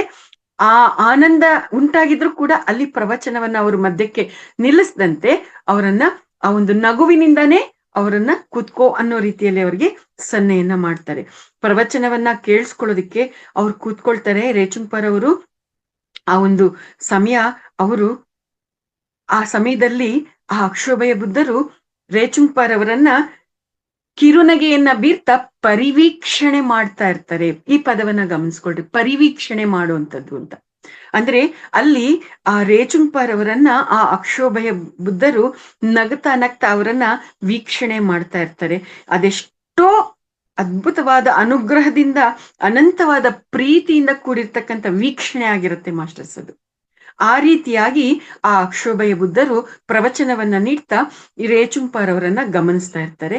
ಅಲ್ಲಿ ಅವರು ಪ್ರವಚನ ನೀಡುವಾಗ ಏನು ವಿಚಾರಗಳು ಇರುತ್ತೆ ಅಂತಂದ್ರೆ, ಈ ಅಕ್ಷೋಭಯ ಬುದ್ಧರು ಇರೋದಿಕ್ಕೂ ಮೊದಲು ಅನೇಕ ಜನ ಗುರುಗಳು, ಅನೇಕ ಜನ ಬುದ್ಧರು, ಬೋಧಿಸತ್ವರು ಇರ್ತಾರಲ್ವಾ, ಅವರೆಲ್ಲರ ಪೂರ್ವಾಪರ ವಿಚಾರಗಳನ್ನ, ಜನನದ ವಿಚಾರಗಳನ್ನ, ಅವರು ಮಾಡಿರ್ತಕ್ಕಂಥ ಕಾರ್ಯಗಳನ್ನ, ಮತ್ತೆ ಅವರಿಗೆ ಸಂಬಂಧಪಟ್ಟಂತ ಅನೇಕ ವಿಶೇಷವಾದ ಸಂಘಟನೆಗಳನ್ನ ಕುರಿತಾಗಿ ಪ್ರವಚನವನ್ನ ಅವರು ನೀಡ್ತಾ ಇರ್ತಾರೆ ಮಾಸ್ಟರ್ಸ್. ಮತ್ತೆ ಅವರಿಂದ ಹೊರಹೊಮ್ತಾ ಇದ್ದಂತ ಆ ಪ್ರಖರವಾದ ಸತ್ಯದ ಕಾಂತಿಯು ಆ ಬೋಧನೆಯಲ್ಲಿ ಸದೃಢವಾದ ನಂಬಿಕೆಯನ್ನ ಎಲ್ಲರಲ್ಲೂ ಕೂಡ ಉಂಟು ಮಾಡ್ತಾ ಇತ್ತು ಮಾಸ್ಟರ್ಸ್. ಈ ರೀತಿಯಾಗಿ ರೇಚುಂಗ್ಪಾರ್ ಅವರಲ್ಲೂ ಕೂಡ ಬಹಳ ಉತ್ತೇಜಿತರನ್ನಾಗಿ ಮಾಡ್ತಾ ಇತ್ತು ಅವರ ಒಂದು ಪ್ರವಚನ. ಅಲ್ಲಿ ನೆರೆದಿದ್ದವರೆಲ್ಲರಲ್ಲಿ ಕೂಡ ಭಕ್ತಿ ಶ್ರದ್ಧೆಗಳು ಹೆಚ್ಚಾಗೋ ರೀತಿಯಲ್ಲಿ ಆ ಅಕ್ಷೋಭಯ ಬುದ್ಧರು ಅನೇಕ ಪ್ರಮುಖ ಗುರುಗಳ ವಿಚಾರಗಳನ್ನ ತಿಳಿಸ್ತಾ ಇದ್ರು. ಯಾರ್ಯಾರು ಆ ಪ್ರಮುಖ ಗುರುಗಳು ಅಂತಂದ್ರೆ, ತಿಲೋಪ, ನರೋಪ, ಮಾರ್ಪ, ಈ ಎಲ್ಲ ಮಹಾಗುರುಗಳ ವಿಚಾರಗಳನ್ನ ಎಷ್ಟೋ ವಿಸ್ತಾರವಾಗಿ ವರ್ಣನೆಯನ್ನ ಮಾಡ್ತಾ ಇದ್ರು. ಇಲ್ಲಿ ಏನು ವಿಚಾರ ಅಂತಂದ್ರೆ, ಈ ಎಲ್ಲಾ ವಿಚಾರಗಳು ಕೂಡ ರೇಚುಂಗ್ಪಾರ್ ಅವರು ಮಿಲಾರೇಪರ್ ಅವರ ಮುಖಾಂತರ ತಿಳ್ಕೊಂಡಿರ್ತಾರೆ. ಆದ್ರೆ ಮಿಲಾರೇಪರ್ ಅವರ ಮುಖಾಂತರ ತಿಳ್ಕೊಂಡಿರ್ತಕ್ಕಂಥ ವಿಚಾರಗಳಿಗಿಂತಲೂ ಕೂಡ ಇನ್ನೂ ವಿಶೇಷವಾಗಿರ್ತಕ್ಕಂಥ, ವಿಸ್ತಾರವಾಗಿರ್ತಕ್ಕಂಥ ವರ್ಣನೆಗಳನ್ನ ಅವರಲ್ಲಿ ಪಡ್ಕೊಳ್ತಾರೆ ಮಾಸ್ಟರ್ಸ್. ನೋಡ್ರಿ, ಸ್ವಪ್ನದಲ್ಲಿ ಇದುವರೆಗೂ ತಿಳ್ಕೊಂಡಿರೋದಕ್ಕಿಂತಲೂ ಹೆಚ್ಚಿನ ವಿಚಾರಗಳನ್ನ ಯಾವ ರೀತಿಯಾಗಿ ತಿಳ್ಕೋಬಹುದಾಗಿದೆ ಅನ್ನೋದು ಇಲ್ಲಿ ನಮ್ಗೆ ಅರ್ಥ ಆಗುವಂತ ವಿಚಾರ ಮಾಸ್ಟರ್ಸ್.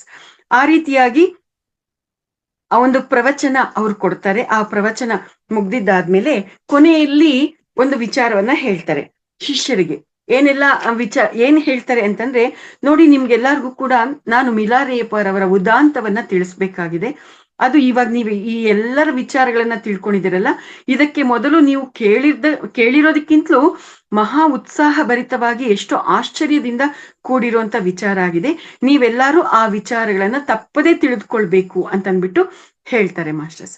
ಆ ರೀತಿಯಾಗಿ ಆ ಅಕ್ಷೋಭಯ ಬುದ್ಧರು ಮಿಲಾರೇಪಾರವರ ವಿಚಾರಗಳನ್ನ ನೀವು ತಿಳ್ಕೋಬೇಕು, ಅದು ತುಂಬಾ ಅದ್ಭುತವಾಗಿರೋದು ಅಂತ ಹೇಳಿದಾಗ ಅಲ್ಲಿ ನೆರೆದಿರುತ್ತಲ್ಲ ಆ ಶಿಷ್ಯ ಸಾಗರ, ಆ ಶಿಷ್ಯ ಸಾಗರದಲ್ಲಿ ಅನೇಕ ಜನ ಅವರವರೇ ಮಾತಾಡ್ಕೊಳ್ಳೋದಿಕ್ಕೆ ಪ್ರಾರಂಭ ಮಾಡ್ತಾರೆ ಮಾಸ್ಟರ್ಸ್.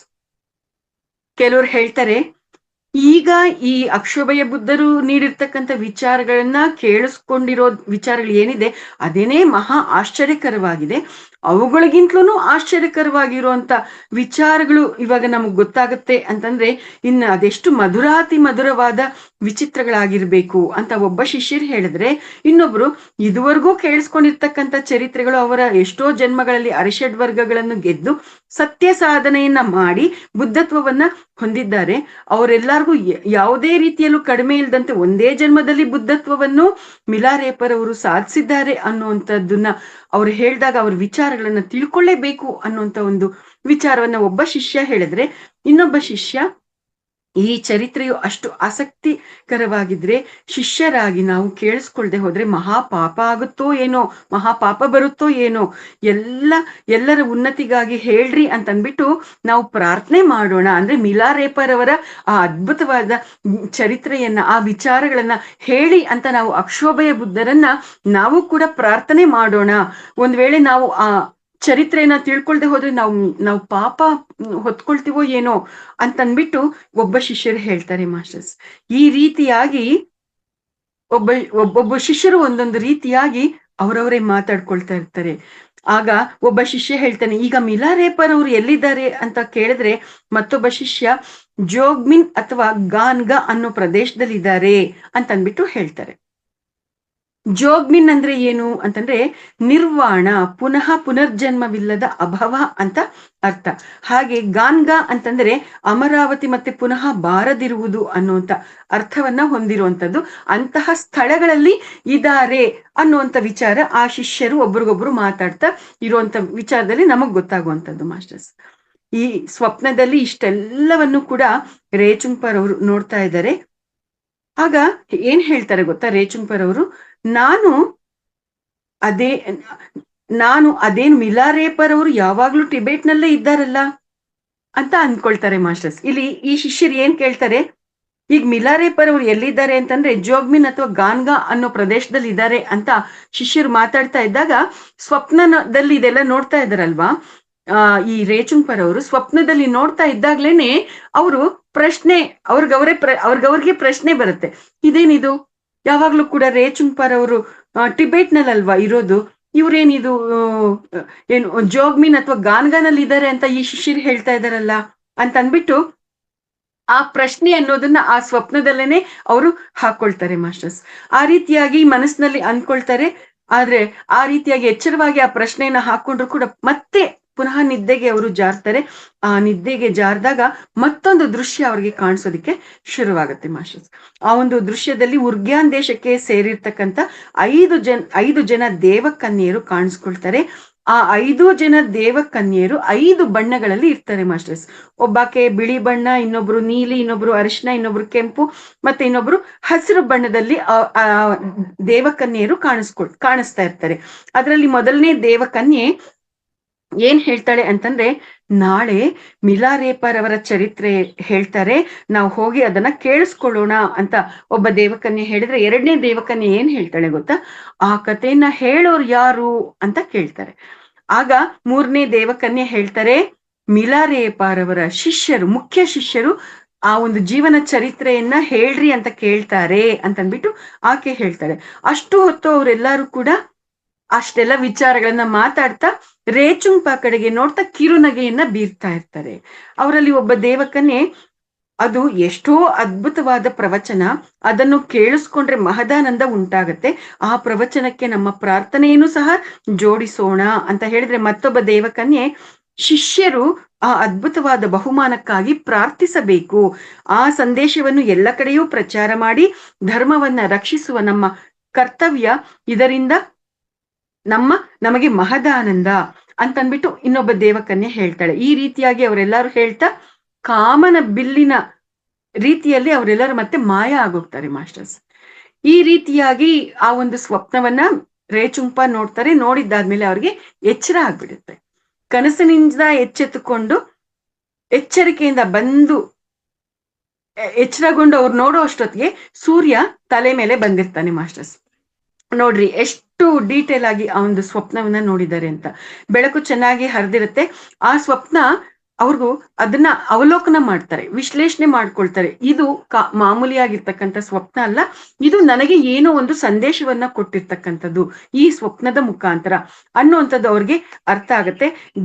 ದೇವತಾ ಸ್ವರೂಪರಾದ ಆ 5 ಜನ ಸೋದರಿಯರು ಯಾರು ಅನ್ನೋದು ಅರ್ಥ ಆಗತ್ತೆ. ಅವರೆಲ್ಲರೂ ಕೂಡ ಮಿಲಾರೇಪರವರ ಚರಿತ್ರೆಯನ್ನ ತಿಳಿಸಿ ಅಂತನ್ಬಿಟ್ಟು, ನಾನು ಮಿಲಾರೇಪರವರನ್ನ ಪ್ರಾರ್ಥನೆ ಮಾಡ್ಬೇಕು ಅಂದ್ರೆ ನಾನು ಹೋಗಿ ಮಿಲಾರೇಪರವರ ಹತ್ರ ನಿಮ್ಮ ಚರಿತ್ರೆಯನ್ನ ತಿಳಿಸಿ ಅಂತ ನಾನು ಪ್ರಾರ್ಥನೆ ಮಾಡ್ಬೇಕು ಅನ್ನೋ ರೀತಿಯಲ್ಲಿ ಅವರು ನನಗೆ ಪ್ರೇರೇಪಣೆಯನ್ನ ನೀಡ್ತಾ ಇದ್ದಾರೆ, ಸಂದೇಶವನ್ನ ನೀಡ್ತಾ ಇದ್ದಾರೆ ಅನ್ನುವಂಥದ್ದು ರೇಚುಂಪ ಅವರು ಗ್ರಹಿಸ್ತಾರೆ ಮಾಸ್ಟರ್ಸ್. ಆ ರೀತಿಯಾಗಿ ಅರ್ಥ ಮಾಡ್ಕೊಂಡಿದ್ದಾದ್ಮೇಲೆ ಈಗ ನಾನು ಅವರನ್ನ ನಿಮ್ಮ ಜೀವನ ಚರಿತ್ರೆಯನ್ನ ತಿಳಿಸಿ ಅಂತ ನಾನು ಕೇಳ್ಬೇಕು ಅನ್ನೋದೇ ನಿಜ ಆದ್ರೆ ನಾನು ತಪ್ಪದ ಈ ಕೆಲಸವನ್ನ ಮಾಡ್ಬೇಕು ಅಂತ ರೇಚುಂಪ ಅಂತ ಅಂದ್ಕೊಳ್ತಾರೆ. ಆ ದಿನ ಅವರ ಮನಸ್ಸು ಬಹಳ ನಿರ್ಮಲವಾಗಿ, ತುಂಬಾ ಹೃದಯಪೂರ್ವಕವಾಗಿ ಭಕ್ತಿ ಶ್ರದ್ಧೆಗಳಿಂದ ತುಂಬಿಕೊಂಡಿರುತ್ತೆ ಮಾಸ್ಟರ್ಸ್. ಆ ಒಂದು ಸ್ವಪ್ನವನ್ನ ಪುನಃ ಅವರು ಸ್ಮರಿಸ್ಕೊಂಡು ಅವಲೋಕನ ಮಾಡಿಕೊಂಡು, ಎಷ್ಟೋ ಪವಿತ್ರವಾಗಿರ್ತಕ್ಕಂಥ ಸ್ವಪ್ನವಾಗಿದೆ ಇದು. ಆ ಉರ್ಗ್ಯಾನ್ ದೇಶದೊಳಕ್ಕೆ ಹೋಗೋದು ಮಹಾಭಾಗ್ಯ, ಅದರಲ್ಲೂ ಅಕ್ಷೋಭಯ ಬುದ್ಧರ ಬೋಧನೆಗಳನ್ನು ಕೇಳಿಸ್ಕೊಳ್ಳೋದು ಅದ್ಭುತವಾದ ಅನುಗ್ರಹ ಅನ್ನುವಂಥದ್ದನ್ನ ಅವರು ಪುನಃ ಅರ್ಥ ಮಾಡ್ಕೊಂಡು ಆ ವಿಚಾರಗಳನ್ನ ಮೆಲುಕು ಹಾಕ್ತಾ ಇರ್ತಾರೆ ಮಾಸ್ಟರ್ಸ್. ನಿಜ ಜೀವನದಲ್ಲಿ ಮಿಲಾರೇಪರವರ ಸಾನ್ನಿಧ್ಯದಲ್ಲಿ ಇರುವುದು ನನಗೆ ಎಷ್ಟೋ ಮಹಾಭಾಗ್ಯ. ಸ್ವಪ್ನದಲ್ಲಿ ಆದ್ರೂ ಬುದ್ಧರ ಉಪನ್ಯಾಸಗಳನ್ನು ಕೇಳಿಸ್ಕೊಳ್ಳೋದು ಕೂಡ ಅಷ್ಟೇ ಮಹತ್ ಭಾಗ್ಯ ಆಗಿದೆ. ಇದು ಕೂಡ ಮಿಲಾರೇಪ ಗುರುಗಳ ಅನುಗ್ರಹವೇ ಆಗಿದೆ ಅಂತ ರೇಚುಂಪರವರು ಭಾವಿಸ್ತಾರೆ ಮಾಸ್ಟರ್ಸ್. ಈ ರೀತಿಯಾಗಿ ಆ ಸ್ವಪ್ನದಲ್ಲಿ ಎಲ್ಲರೂ ಮಿಲಾರೇಪರವರು ಅಭವ ಅಮರಾವತಿಯಲ್ಲಿ ಇದ್ದಾರೆ ಅಂತ ಮಾತನಾಡ್ಕೊಳ್ತಾ ಇದ್ದಾಗ ಅವ್ರಿಗೆ ಆವಾಗ ಅರ್ಥ ಆಗಿರೋದು ಅಷ್ಟೇ ಮಾಸ್ಟರ್ಸ್. ಅವ್ರಿಗೆ ನೋಡ್ರಿ, ರೇಚುಂಪ ಮಿಲಾರೇಪರವರ ಶಿಷ್ಯ. ಮಿಲಾರೇಪರವರ ಶಿಷ್ಯರಾಗಿ ಮಿಲಾರೇಪ ಗುರುಗಳ ವಿಚಾರಗಳು ಗೊತ್ತಾಗಿದ್ರು ಕೂಡ ಆ ಒಂದು ಸ್ವಪ್ನವನ್ನ ನೋಡಿದಾಗ ಅವರ ನಿಜ ಸ್ಥಿತಿ ಏನಾಗಿತ್ತು ಅದ್ರ ಪ್ರಕಾರನೇ ಅವ್ರಿಗೆ ಪ್ರಶ್ನೆ ಉಂಟಾಯ್ತು. ಮಿಲಾರೇಪರವರು ಆ ಒಂದು ಪ್ರದೇಶದಲ್ಲಿ ಇದ್ದಾರೆ ಅಂತ ಆ ಶಿಷ್ಯರು ಹೇಳಿದಾಗ, ಅದೇನದವ್ರು ಹಾಗೆ ಹೇಳ್ತಾ ಇದ್ದಾರೆ, ಅವ್ರು ಯಾವಾಗ್ಲೂ ಟಿಬೇಟ್ ಅಲ್ವಾ ಇರೋದು ಅನ್ನುವಂಥದ್ದು ಅವ್ರ ಪ್ರಶ್ನೆ ಅವ್ರಿಗೆ ಉಂಟಾಗಿದ್ದು. ಆದ್ರೆ ನೋಡ್ರಿ, ಇಲ್ಲಿ ಎಷ್ಟು ಚೆನ್ನಾಗಿ ನಮ್ಗೆ ತಿಳಿಸ್ತಾ ಇದ್ದಾರೆ ಅಂತಂದ್ರೆ, ಮಿಲಾರೇಪರವರು ಅಭವ ಅಮರಾವತಿಯಲ್ಲಿ ಇದ್ದಾರೆ ಎಂದು ಮಾತನಾಡ್ಕೊಳ್ತಾ ಇದ್ದಾಗ ನನಗೆ ಅರ್ಥವಾಗದೇ ಇರೋದಕ್ಕೆ ಕಾರಣ ನನ್ನ ನಂಬಿಕೆ ಮತ್ತು ಆಧ್ಯಾತ್ಮಿಕ ದೃಷ್ಟಿಯಲ್ಲಿನ ಲೋಪ ಅನ್ನುವಂಥದ್ದನ್ನ ಇಲ್ಲಿ ಆ ರೇಚುಂಪ ನಮ್ಗೆ ಸ್ಪಷ್ಟವಾಗಿ ಅರ್ಥ ಮಾಡಿಸ್ತಾ ಇದ್ದಾರೆ. ನೋಡ್ರಿ, ಅವರ ವಿಚಾರಗಳನ್ನ ಅವರು ಸ್ಪಷ್ಟಪಡಿಸ್ತಾ ನಮಗೆ ನಾವು ಯಾವ ರೀತಿಯಾಗಿರ್ಬೇಕು ಅನ್ನುವಂತ ಒಂದು ಮಾರ್ಗದರ್ಶನ ಇಲ್ಲಿ ನಮ್ಗೆ ಸಿಗ್ತಾ ಇದೆ. ಮಿಲಾರೇಪ ಅನ್ನುವಂಥವ್ರು ಮಾಮೂಲಿಯಾಗಿರ್ತಕ್ಕಂಥ ಸಾಧಾರಣ ಗುರುಗಳು ಅಲ್ಲ, ಅವರು ಮಹಾಪರಿಪೂರ್ಣ ಚೈತನ್ಯ. ಅವರು ಒಂದೇ ಸಮಯದಲ್ಲಿ ಅನೇಕ ಲೋಕಗಳಲ್ಲಿ, ಅನೇಕ ಪ್ರಾಂತ್ಯಗಳಲ್ಲಿ, ಅನೇಕ ಬ್ರಹ್ಮಾಂಡಗಳಲ್ಲಿ ಇರಬಲ್ಲಂತವರಾಗಿರುವಂಥದ್ದು. ಆ ರೀತಿಯಾಗಿರ್ತಕ್ಕಂಥ ಆ ಮಿಲಾರೇಪರವರ ಅಭವ ಮತ್ತೆ ಅಮರಾವತಿಯಲ್ಲಿ ಇದ್ದಾರೆ ಅಂತ ಆ ವಿಚಾರಗಳನ್ನ ಕೇಳಿದಾಗ ಅವ್ರು ಟಿಬೇಟ್ನಲ್ಲಿ ಅಲ್ವಾ ಇರೋದು ಅನ್ನುವಂಥ ರೀತಿಯಲ್ಲಿ ರೇಚುಂಪರ್ ಅವ್ರಿಗೆ ಪ್ರಶ್ನೆ ಬಂದಿದೆ ಅಂತಂದ್ರೆ ಅದು ಮಿಲಾರೇಪರವರನ್ನ ಅರ್ಥ ಮಾಡ್ಕೊಳ್ಳೋದ್ರಲ್ಲಿ ಇರ್ತಕ್ಕಂಥ ಅವರ ಲೋಪ ಅನ್ನುವಂಥದ್ದು ಅಲ್ಲಿ ರೇಚುಂಪರ್ ಅವ್ರಿಗೆ ಅರ್ಥ ಆಗಿರುವಂಥದ್ದು ಮಾಸ್ಟರ್ಸ್. ಆ ಲೋಪ ದೋಷವೇನೆಂದ್ರೆ, ನಾನು ಕೇವಲ ಅವರನ್ನ ಮಾನವ ಮಾತ್ರರು ಅಂತಾನೆ ಭಾವಿಸ್ತಾ ಅವ್ರು ಈಗ್ಲೂ ಕೂಡ ಟಿಬೇಟ್ನಲ್ಲೇ ವಾಸವಾಗಿದ್ದಾರಲ್ಲ ಅಂತ ಯೋಚನೆ ಮಾಡಿದ್ದು. ನಾನು ಎಷ್ಟು ಬುದ್ಧಿ ಇಲ್ಲದ ಮೂರ್ಖ. ಪರಮ ಗುರುಗಳ ಸಹಚರ್ಯದಿಂದ ನನ್ನಲ್ಲಿ ಈ ಲೋಪದೋಷ ಇದೆ ಅನ್ನೋದು ನನಗೆ ಅರ್ಥ ಆಯ್ತು ಅನ್ನುವಂಥದ್ದನ್ನ ಇಲ್ಲಿ ನಮ್ಗೆ ರೇಚುಂಪ ಹೇಳುವಂತ ವಿಚಾರ ನಮ್ಗೆ ಸಿಗ್ತಾ ಇರ್ತಕ್ಕಂಥದ್ದು. ಈ ಒಂದು ವಿಚಾರದಿಂದ ನಮಗಿಲ್ಲ ಅರ್ಥ ಆಗುವಂಥದ್ದು ಏನು ಅಂತಂದ್ರೆ, ಮಹಾಗುರುಗಳು, ಸದ್ಗುರುಗಳು, ಯೋಗಿಗಳು ಇಂಥವ್ರೆಲ್ಲರೂ ಯಾರ್ಯಾರಿದ್ದಾರೆ ಅವರುಗಳ ಬಗ್ಗೆ ನಾವು ಅರ್ಥ ಮಾಡ್ಕೋಬೇಕು ಅಂತಂದಾಗ ನಮ್ಮಲ್ಲಿ ತುಂಬಾ ಮೆಚುರಿಟಿ ಇರ್ಬೇಕಾಗತ್ತೆ. ನಮ್ಮಲ್ಲಿ ಆ ಒಂದು ಪರಿಪಕ್ವತೆ ಇಲ್ಲದೆ ಇದ್ದಾಗ ಅವರುಗಳನ್ನ ನಾವು ಸರಿಯಾದ ರೀತಿಯಲ್ಲಿ ಅರ್ಥ ಮಾಡ್ಕೊಳ್ಳೋದಿಕ್ಕೆ ಆಗಲ್ಲ, ಅವರ ಸ್ಥಿತಿಗತಿಗಳನ್ನ ಗ್ರಹಿಸೋದಿಕ್ಕೆ ಆಗೋದಿಲ್ಲ ಅನ್ನುವಂಥದ್ದು ಇಲ್ಲಿ ಬಹಳ ಸ್ಪಷ್ಟವಾಗಿ ನಮ್ಗೆ ಅರ್ಥ ಆಗುವಂಥದ್ದು. ಇದೇ ಅಲ್ವಾ ಮಾಸ್ಟರ್ಸ್, ಪ್ರಸ್ತುತ ನಮ್ಮ ಪತ್ರಿಜಿಯವರನ್ನ ನಾವು ಅರ್ಥ ಮಾಡ್ಕೋಬೇಕು ಅಂತಂದಾಗ, ಪತ್ರಿಜಿಯವ್ರನ್ನ ಅರ್ಥ ಮಾಡ್ಕೋಬೇಕು ಅನ್ನೋದಕ್ಕೂ ಕೂಡ ಬಹಳ ಪರಿಪಕ್ವತೆ ಬೇಕಾಗಿದೆ ಮಾಸ್ಟರ್ಸ್. ಅಷ್ಟು ಸುಲಭವಾಗಿ ಪತ್ರಿಜಿಯವರು ಅರ್ಥ ಆಗೋದಿಲ್ಲ. ಪತ್ರಿಜಿಯವರ ನಡವಳಿಕೆ ಸ್ವಭಾವ ಅರ್ಥ ಆಗ್ಬೇಕು, ಅಥವಾ ಅವರ ತತ್ವ ವಿಚಾರ, ಅವರು ನಡೆಯುವಂತ ಮಾರ್ಗ ನಮ್ಗೆ ಅರ್ಥ ಆಗ್ಬೇಕು ಅಂತಂದ್ರೆ ಅದನ್ನ ಅರ್ಥ ಮಾಡ್ಕೊಳ್ಳುವಂತ ಒಂದು ಪರಿಪಕ್ವತೆ ನಮ್ಗಿರ್ಬೇಕು. ಇಲ್ಲ ಅಂತಂದ್ರೆ ಪತ್ರಿಜಿ ಅರ್ಥ ಆಗೋದಿಲ್ಲ, ಪತ್ರಿಜಿಯವರ ವಿಚಾರಧಾರೆ, ತತ್ವ, ಮಾರ್ಗ ಏನೊಂದು ಕೂಡ ನಮ್ಗೆ ಅರ್ಥ ಆಗಲ್ಲ ಮಾಸ್ಟರ್ಸ್. 360 ಡಿಗ್ರಿ ಆಕ್ಸಿಸ್ ಇರ್ಬೇಕು, 360 ಕೋನಗಳಲ್ಲೂ ಪತ್ರಿಜಿಯವರನ್ನ ಅರ್ಥ ಮಾಡ್ಕೊಳ್ಳುವಂತ ಒಂದು ಸ್ಥಿತಿ, ಸಾಮರ್ಥ್ಯ ನಮ್ಗಿರ್ಬೇಕು ಮಾಸ್ಟರ್ಸ್. ಅದು ಪತ್ರಿಜಿ ಆಗಿರ್ಬೋದು, ಮಿಲಾರೇಪ ಆಗಿರ್ಬೋದು, ಮಹಾವತಾರ್ ಬಾಬಾಜಿ ಆಗಿರ್ಬೋದು, ಯಾರಾದ್ರೂ ಆಗಿರ್ಬೋದು. ಯಾರನ್ನೇ ನಾವು ತಿಳ್ಕೋಬೇಕು ಅಂತಂದ್ರೆ ಅವ್ರನ್ನ ಸರಿಯಾಗಿ ಅರ್ಥ ಮಾಡ್ಕೊಳ್ಳೋಕೆ ಇಂಥ ಒಂದು ಸ್ಥಿತಿ ಇರ್ಬೇಕಾಗತ್ತೆ. ಆದ್ರೆ ಇನ್ನೊಂದು ವಿಚಾರವನ್ನ ನಾವು ಗಮನಿಸ್ಕೊಳ್ಳೋಣ. ಇಲ್ಲಿ ನಾವು ಅವರನ್ನ, ಗುರುಗಳನ್ನ ನಾವು ಯಾವತ್ತೂ ಕೂಡ ಅರ್ಥ ಮಾಡ್ಕೊಳ್ಳೋದಿಕ್ಕೆ ಆಗೋದಿಲ್ಲ, ಗುರುಗಳೇ ನಮ್ಮನ್ನ ಅರ್ಥ ಮಾಡ್ಕೊಳ್ಳೋದಿಕ್ಕೆ ಸಾಧ್ಯ ಅಂತ. ಯಾಕೆ ಅಂತಂದ್ರೆ ಮಾಸ್ಟರ್ಸ್, ಇದಕ್ ಮೊದಲು ಭಿನ್ನವಾಗಿ ಆಲೋಚಿಸುವ ಪುಸ್ತಕದ ಸಮಯದಲ್ಲಿ ಶಂಕರಾಚಾರ್ಯರ ಒಂದು ಉದಾಹರಣೆಯನ್ನ ನಾವು ಮಾತಾಡಿರೋದು ಮತ್ತೆ ನೆನಪಾಗ್ತಾ ಇದೆ ಮಾಸ್ಟರ್ಸ್. ಶಂಕರಾಚಾರ್ಯರು ಶಿಷ್ಯರ ಜೊತೆ ಅವರು ಹೋಗ್ತಾ ಇದ್ದಾಗ ಶಿಷ್ಯರೆಲ್ಲರೂ ಕೂಡ ನಾವು ನಮ್ಮ ಗುರುಗಳು ಹೇಳಿದ ಮಾರ್ಗದಲ್ಲೇ ನಡೆಯುವಂತವ್ರು, ನಮ್ಮ ಗುರುಗಳು ಹೆಂಗ್ ನಡ್ಕೊಳ್ತಾರೋ ಇವಾಗ ನಾವು ಹಂಗೆ ನಡೆಯೋದು, ನಾವು ಪಕ್ಕಾ ಶಿಷ್ಯರು, ನಾವು ಆದರ್ಶವಂತವಾದ ಶಿಷ್ಯರು, ನಾವು ಗುರುಗಳ ಹೆಜ್ಜೆಗಳಲ್ಲೇ ನಾವು ನಡೆಯೋರು ನಾವು ಅನ್ನುವಂತ ರೀತಿಯಲ್ಲಿ ಆ ಶಿಷ್ಯರೆಲ್ಲರೂ ಇದ್ದಾಗ ಅವರ ನಿಜವಾದ ಆ ಒಂದು ಶಿಷ್ಯ ತತ್ವದ ಗುಣಮಟ್ಟವನ್ನ ಪರೀಕ್ಷೆ ಮಾಡಬೇಕು, ಅವರ ಸ್ಥಿತಿಗತಿಗಳನ್ನ ಅವ್ರಿಗೆ ಅರ್ಥ ಮಾಡಿಸ್ಬೇಕು ಅಂತ ಅಂದ್ಬಿಟ್ಟು ಶಂಕರಾಚಾರ್ಯರು ಯಾವ ರೀತಿಯಾಗಿರ್ತಕ್ಕಂಥ ಒಂದು ಸನ್ನಿವೇಶಗಳನ್ನ ರಚನೆ ಮಾಡ್ತಾರೆ ಅನ್ನುವಂಥದ್ದು ನಾವು ತಿಳ್ಕೊಂಡಿದೀವಿ ಮಾಸ್ಟರ್ಸ್. ಎಸ್, ಶಂಕರಾಚಾರ್ಯರು ತಮ್ಮ ಶಿಷ್ಯರ ಜೊತೆ ಹೋಗ್ತಾ ಇರ್ತಾರೆ. ಹೋಗ್ತಾ ಇದ್ದಾಗ ಆ ಒಂದು ನೀರ ಅಂತ ಹೇಳ್ತೀವಲ್ಲ, ಹೆಂಡ ಅಂತ ಹೇಳ್ತೀವಲ್ಲ, ಆ ಒಂದು ಪಾನೀಯವನ್ನ, ಆ ಒಂದು ಮರದಿಂದ ಇಳಿಸಿರ್ತಕ್ಕಂಥ ಒಂದು ಪಾನೀಯವನ್ನ ಮಡಿಕೆಗಳಲ್ಲಿ ಇಟ್ಟಿರ್ತಾರೆ ಮಾಸ್ಟರ್ಸ್. ಶಂಕರಾಚಾರ್ಯರು ನೇರವಾಗಿ ಆ ಮಡಿಕೆಯ ಬಳಿ ಹೋಗಿ ಆ ಒಂದು ಪಾನೀಯವನ್ನ ಗಟ ಕುಡಿದ್ ಬಿಡ್ತಾರೆ. ಆ ರೀತಿಯಾಗಿರ್ತಕ್ಕಂಥ ಒಂದು ಮತ್ತು ಬರ್ಸುವಂತ ಒಂದು ಹೆಂಡ ಅಥವಾ ನೀರ, ಇದನ್ನ ನಾವು ಕುಡ್ದಾಗ ನಮ್ಗೆ ಮತ್ತು ಅನ್ನೋದು ಆವರಿಸುತ್ತೆ ಮಾಸ್ಟರ್ಸ್.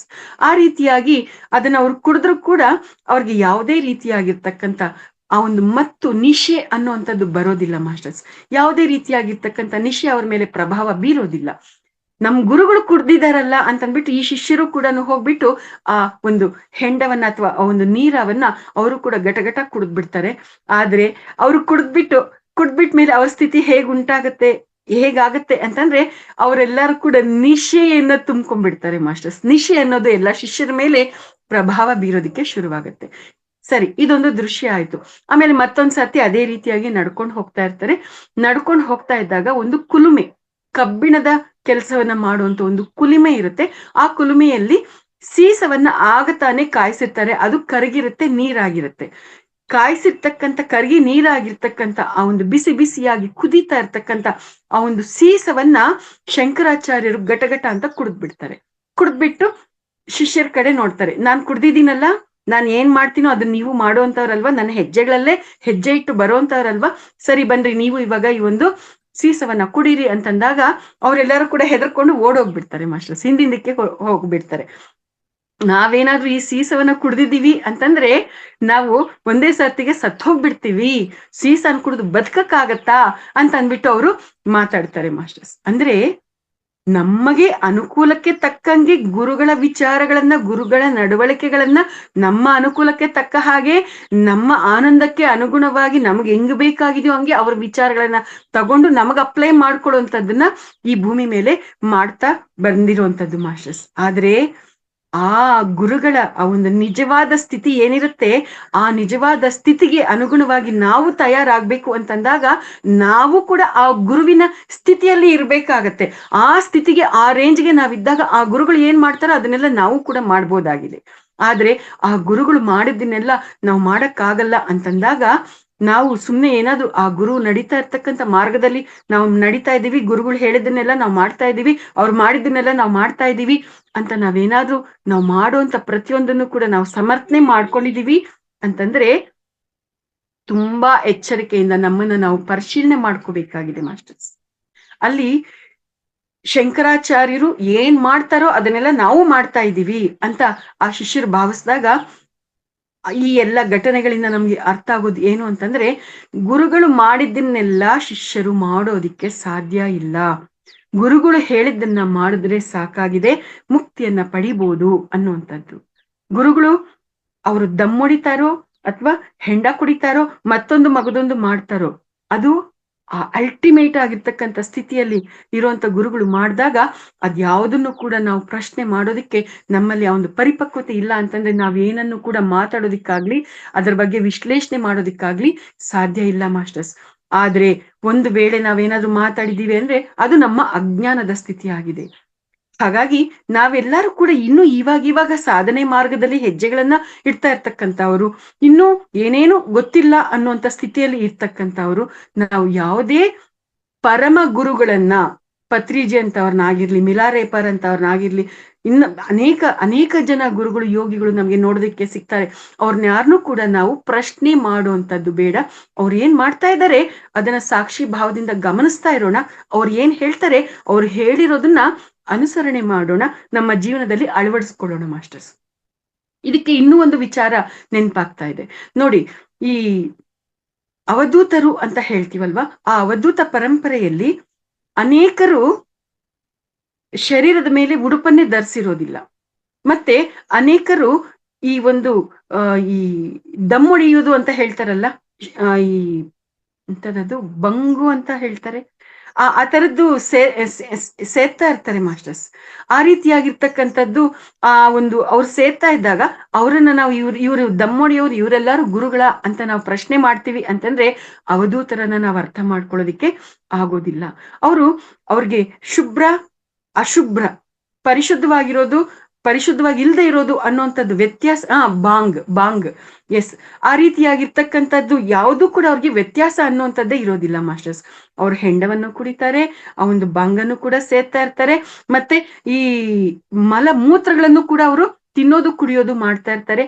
ತಿಪ್ಪೆ ಪ್ರದೇಶ, ಕೊಳಕಾಗಿರ್ತಕ್ಕಂಥ ಪ್ರದೇಶ ಅನ್ನೋದು ಏನೆಲ್ಲ ಇರುತ್ತೆ ಅಂತ ಪ್ರದೇಶಗಳಲ್ಲಿ ಅವರು ಆರಾಮವಾಗಿ ಮಲಗ್ತಾ ಇರ್ತಾರೆ, ಅಲ್ಲೇ ಅವರು ಜೀವನವನ್ನ ಮಾಡ್ತಾ ಇರ್ತಾರೆ.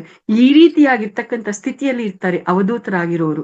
ಸೊ ಅವರ ನಡವಳಿಕೆಗಳನ್ನ ಅವರ ಸ್ಥಿತಿಗತಿಗಳನ್ನ ನಾವು ಪ್ರಶ್ನೆ ಮಾಡ್ತೀವಿ ಅಂದ್ರೆ ಅರ್ಥ ಆಗೋದಿಲ್ಲ. ಅನೇಕ ಜನ ಅವಧೂತರು ಸಂಭೋಗ ಮಾರ್ಗದಲ್ಲಿ ಕೂಡ ಇರುವಂತವ್ರು ಇರ್ತಾರೆ.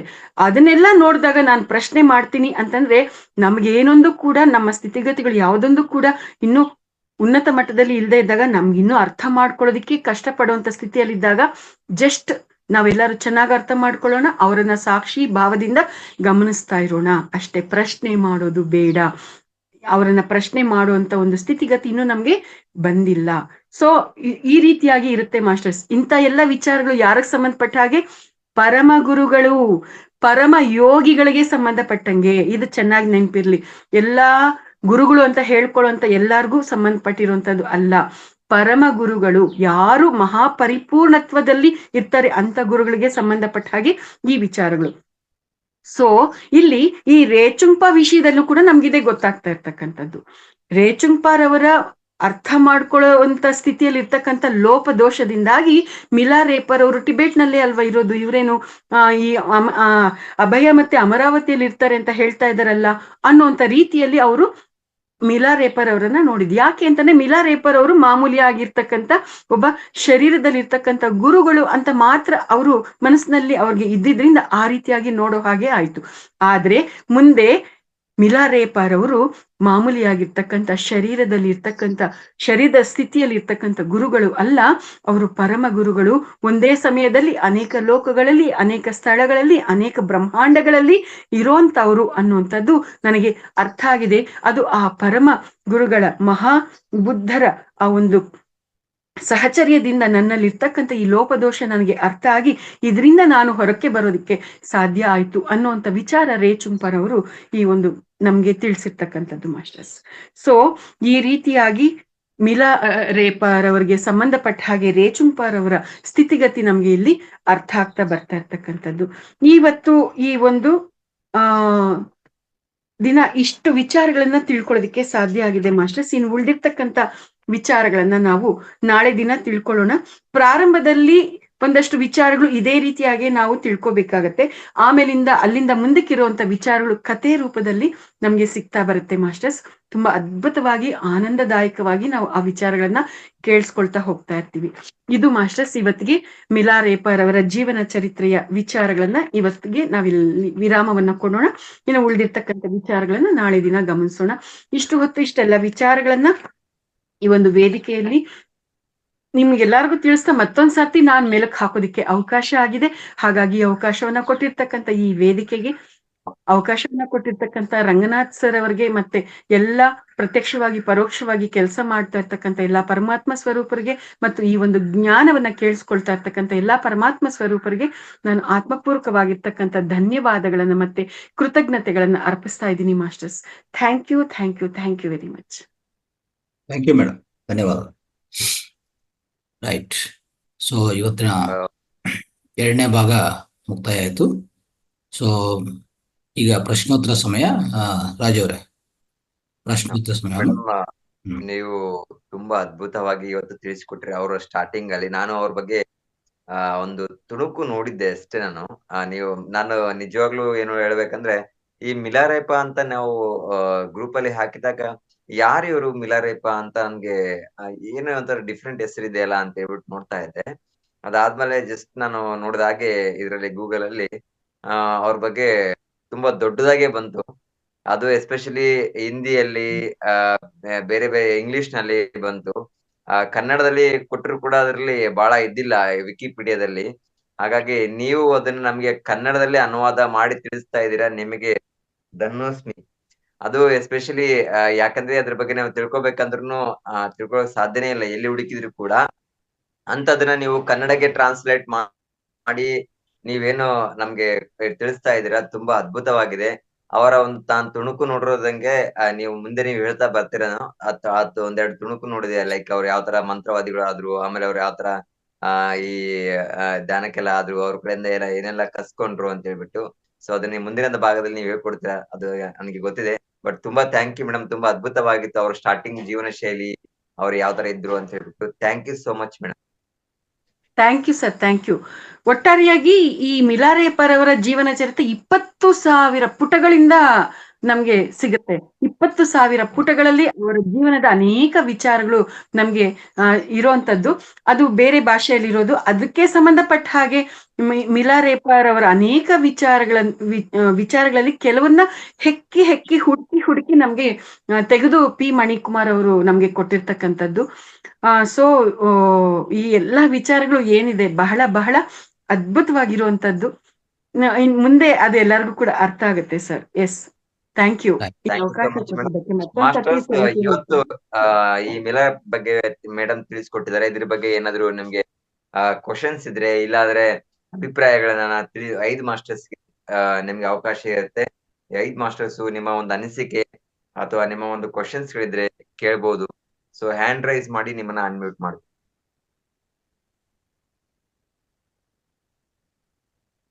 ಪ್ರಾರಂಭದಲ್ಲಿ ಸುತೇಜ ಭಟ್ ಅವರು ಹ್ಯಾಂಡ್ ರೈಸ್ ಮಾಡಿದ್ರು. ಅವರು ಮಿಲಾರೇಪರ್ ಬಗ್ಗೆ ಇವರಿಬ್ಬರು ಕ್ಲಾಸ್ ಇದೆ ಮೇಡಮ್ ಇವತ್ತು ಅವ್ರದ್ದು. Okay okay okay. ಸಮಗ್ರ ಜೀವನ ಶೈಲಿ ಕ್ಲಾಸ್ ಇದೆ ಇಬ್ರದ್ದು.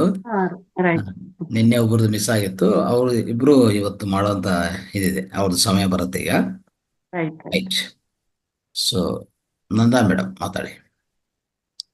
ಪ್ರಶ್ನೆಗಳು ಏನಿಲ್ಲ ಅಂದ್ರೆ ದಯವಿಟ್ಟು ಸ್ವಲ್ಪ 3ರಿಂದ 4 ಮಾಸ್ಟರ್ಸ್ಗೆ ಅವಕಾಶ, ಅನಿಸಿಕೆ ಕೊಡಿ, ನಿಮ್ಮ ಅನುಭವ ಕೊಡಿ. ರೈಟ್, ನಂದಾ ಮೇಡಮ್. ನಮಸ್ತೆ ಮೇಡಮ್. ನಮಸ್ತೆ ಗುರುಜಿ. ನಮಸ್ತೆ ಮೇಡಮ್. ಅದ ಮಿಲಾರೇಪರ್ ಅವ್ರದ ಬಗ್ಗೆ ತಾವು ಹಿನ್ನೆಲೆ ಅಂದ್ರೆ ಇನ್ನೂ ಅವ್ರಿಗೆ ಟಚ್ ಮಾಡಿಲ್ಲ. ನಾವು ಮಿಲಾರೇಪರ್ ಹತ್ರ ಹೋಗಿಲ್ಲ. ಅವ್ರದ್ದು ಹಿಂದಿನದ ರೇಚಂಪಾರ್ ಬಗ್ಗೆ, ಅವ್ರ ಶಿಷ್ಯರ ಬಗ್ಗೆ ಮಾತ್ರ ಹೇಳಿದ್ರಿ ಮೇಡಮ್. ಇದರಿಂದ ನಾವು ಗುರುಗಳನ್ನ ಪ್ರಶ್ನಿಸಬಾರ್ದು. ಗುರುಗಳು ಏನ್ ಹೇಳ್ತಾರೆ ಅದಕ್ಕೆ ನಾವು ಗುರು ಅಂತ ಒಪ್ಕೊಂಡಾಗ ಗುರುಗಳು ಮಾಡಿದ್ದನ್ನ ನಾವು ಮಾಡ್ಲಿಕ್ಕೆ ಹೋಗ್ಬಾರ್ದು. ಗುರುಗಳ ಏನ್ ಆಶೀರ್ವಾದಗಳು ಇರ್ತಾವ ಅವನ್ನ ಅನುಸರಿಸ್ಬೇಕಂತ ಅನ್ನೋದು ಗೊತ್ತಾಯ್ತು. ನಾವು ಮಿಲಾರೇಪ ಅಂದಾಗ ಯೂಟ್ಯೂಬ್ ನಲ್ಲಿ ನೋಡಿದಾಗ ಸದ್ಗುರು ಅವ್ರು ಹೇಳಿದ್ದು ಒಂದು ಕಥೆನ ಕೇಳಿದ್ದೆ ಮೇಡಮ್. ಆದ್ರೆ ಅದ ಇನ್ನೂ ಅಲ್ಲಿವರೆಗೆ ಬಂದಿಲ್ಲ ನಾವು. ತಾವು ಮಾತ್ರ ಹಿನ್ನೆಲೆ ಹೇಳಿದ್ರಿ, ತುಂಬಾ ಅದ್ಭುತ. ಅವ್ರದ್ದು ಇದನ್ನೇ ಇಷ್ಟೊಂದು ಹಿನ್ನೆಲೆ ಆಗಿದೆ ಅವ್ರ ಶಿಷ್ಯರದು.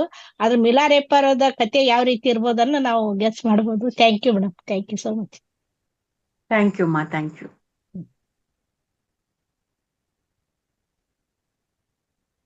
ಇವತ್ತು ಯಾರಿಗೂ ಏನು ಪ್ರಶ್ನೆಗಳು ಬರೋದಿಕ್ಕೆ ಅವಕಾಶ ಇಲ್ಲ ರಂಗನಾಥ್ ಸರ್, ಯಾಕೆಂದ್ರೆ ಜಸ್ಟ್ ಪರಿಚಯಾತ್ಮಕವಾದ ವಿಚಾರ ಅಲ್ವಾ, ಪ್ರಾರಂಭ ಅಲ್ವಾ. ಪರಿಚಯ, ಕರೆಕ್ಟ್. ಎಸ್, ಪ್ರಾರಂಭ. ನಾಳೆ ಕೂಡ ಒಂದ್ ಸ್ವಲ್ಪ ಹಾಗೆ ಇರುತ್ತೆ. ನಾಡಿದ್ರಿಂದ ಒಂದು ಕತೆ ನಮ್ಗೆ ಆ ರೀತಿಯಾಗಿ ಸಿಗ್ತಾ ಇರುತ್ತೆ ಅಷ್ಟೇ. ರೈಟ್. ಉಮಾ ಮೇಡಮ್ ಮಾತಾಡಿ. ಧನ್ಯವಾದ ಗುರುಜಿ. ಧನ್ಯವಾದ ಮೇಡಮ್. ಇವತ್ತು ತಮ್ಮ ಮುಖ ಮತ್ತೊಮ್ಮೆ ನೋಡುವಂತ ಅವಕಾಶ ನನಗೆ ದೊರೆಯಿತು. ಇಂದು ತಾವು ಮಿಲಾರೆಪ್ಪ ಅವ್ರ ಬಗ್ಗೆ ಹೇಳಿದ್ರಲ್ಲ, ತುಂಬಾ ಅದ್ಭುತವಾಗಿತ್ತು. ಅಲ್ಪ ಸ್ವಲ್ಪ ನಾನು ಇದನ್ನ ಪೇಪರ್ನಲ್ಲಿ ಓದಿದ್ದೆ, ಆದ್ರೆ ಇವತ್ತು ತಾವು ಪರಿವಿಡಿಯಿಂದ ಪೂರ್ತಿಯಾಗಿ ಹೇಳಿದ್ರಿ. ಮೊದಲನೇದು ಯಾವುದು ಮತ್ತು ಎರಡನೇ ಭಾಗ ಯಾವ್ದು ಅನ್ನೋದ್ರ ಬಗ್ಗೆ ಸ್ವಲ್ಪ ತಾವು ಸವಿಸ್ತಾರವಾಗಿ ತಿಳಿಸಿದ್ರಿ. ಪ್ರಕಾಶ ಧ್ಯಾನ ಮಾರ್ಗ ಮತ್ತು ಅಜ್ಞಾನ ಸಾಗರ ಅನ್ನೋದ್ರ ಬಗ್ಗೆ ಸ್ವಲ್ಪ ಹೇಳಿದ್ರಿ. ಇನ್ನೇನ್ ನನಗೇನ್ ಅನಿಸ್ತಂದ್ರೆ, ಇದ್ರಲಿಂದ ಇಷ್ಟು ತಾವೆಲ್ಲ ಇವತ್ತು ಹೇಳಿದ್ರಲ್ಲ, ನಾವು ಗುರುವಿನ ಗುಲಾಮನಾಗೋ ಹೊರತು ನಮ್ಗೇನು ದೊರೆಯುದಿಲ್ಲ. ಗುರುವಿಗೆ ನಾವು ಶರಣಾರ್ಥಿಗಳಾಗಿರ್ಬೇಕು. ಗುರು ಏನ್ ಹೇಳ್ತಾರೆ ಅದನ್ನ ನಾವು ಕೇಳ್ಕೊಳ್ಬೇಕು.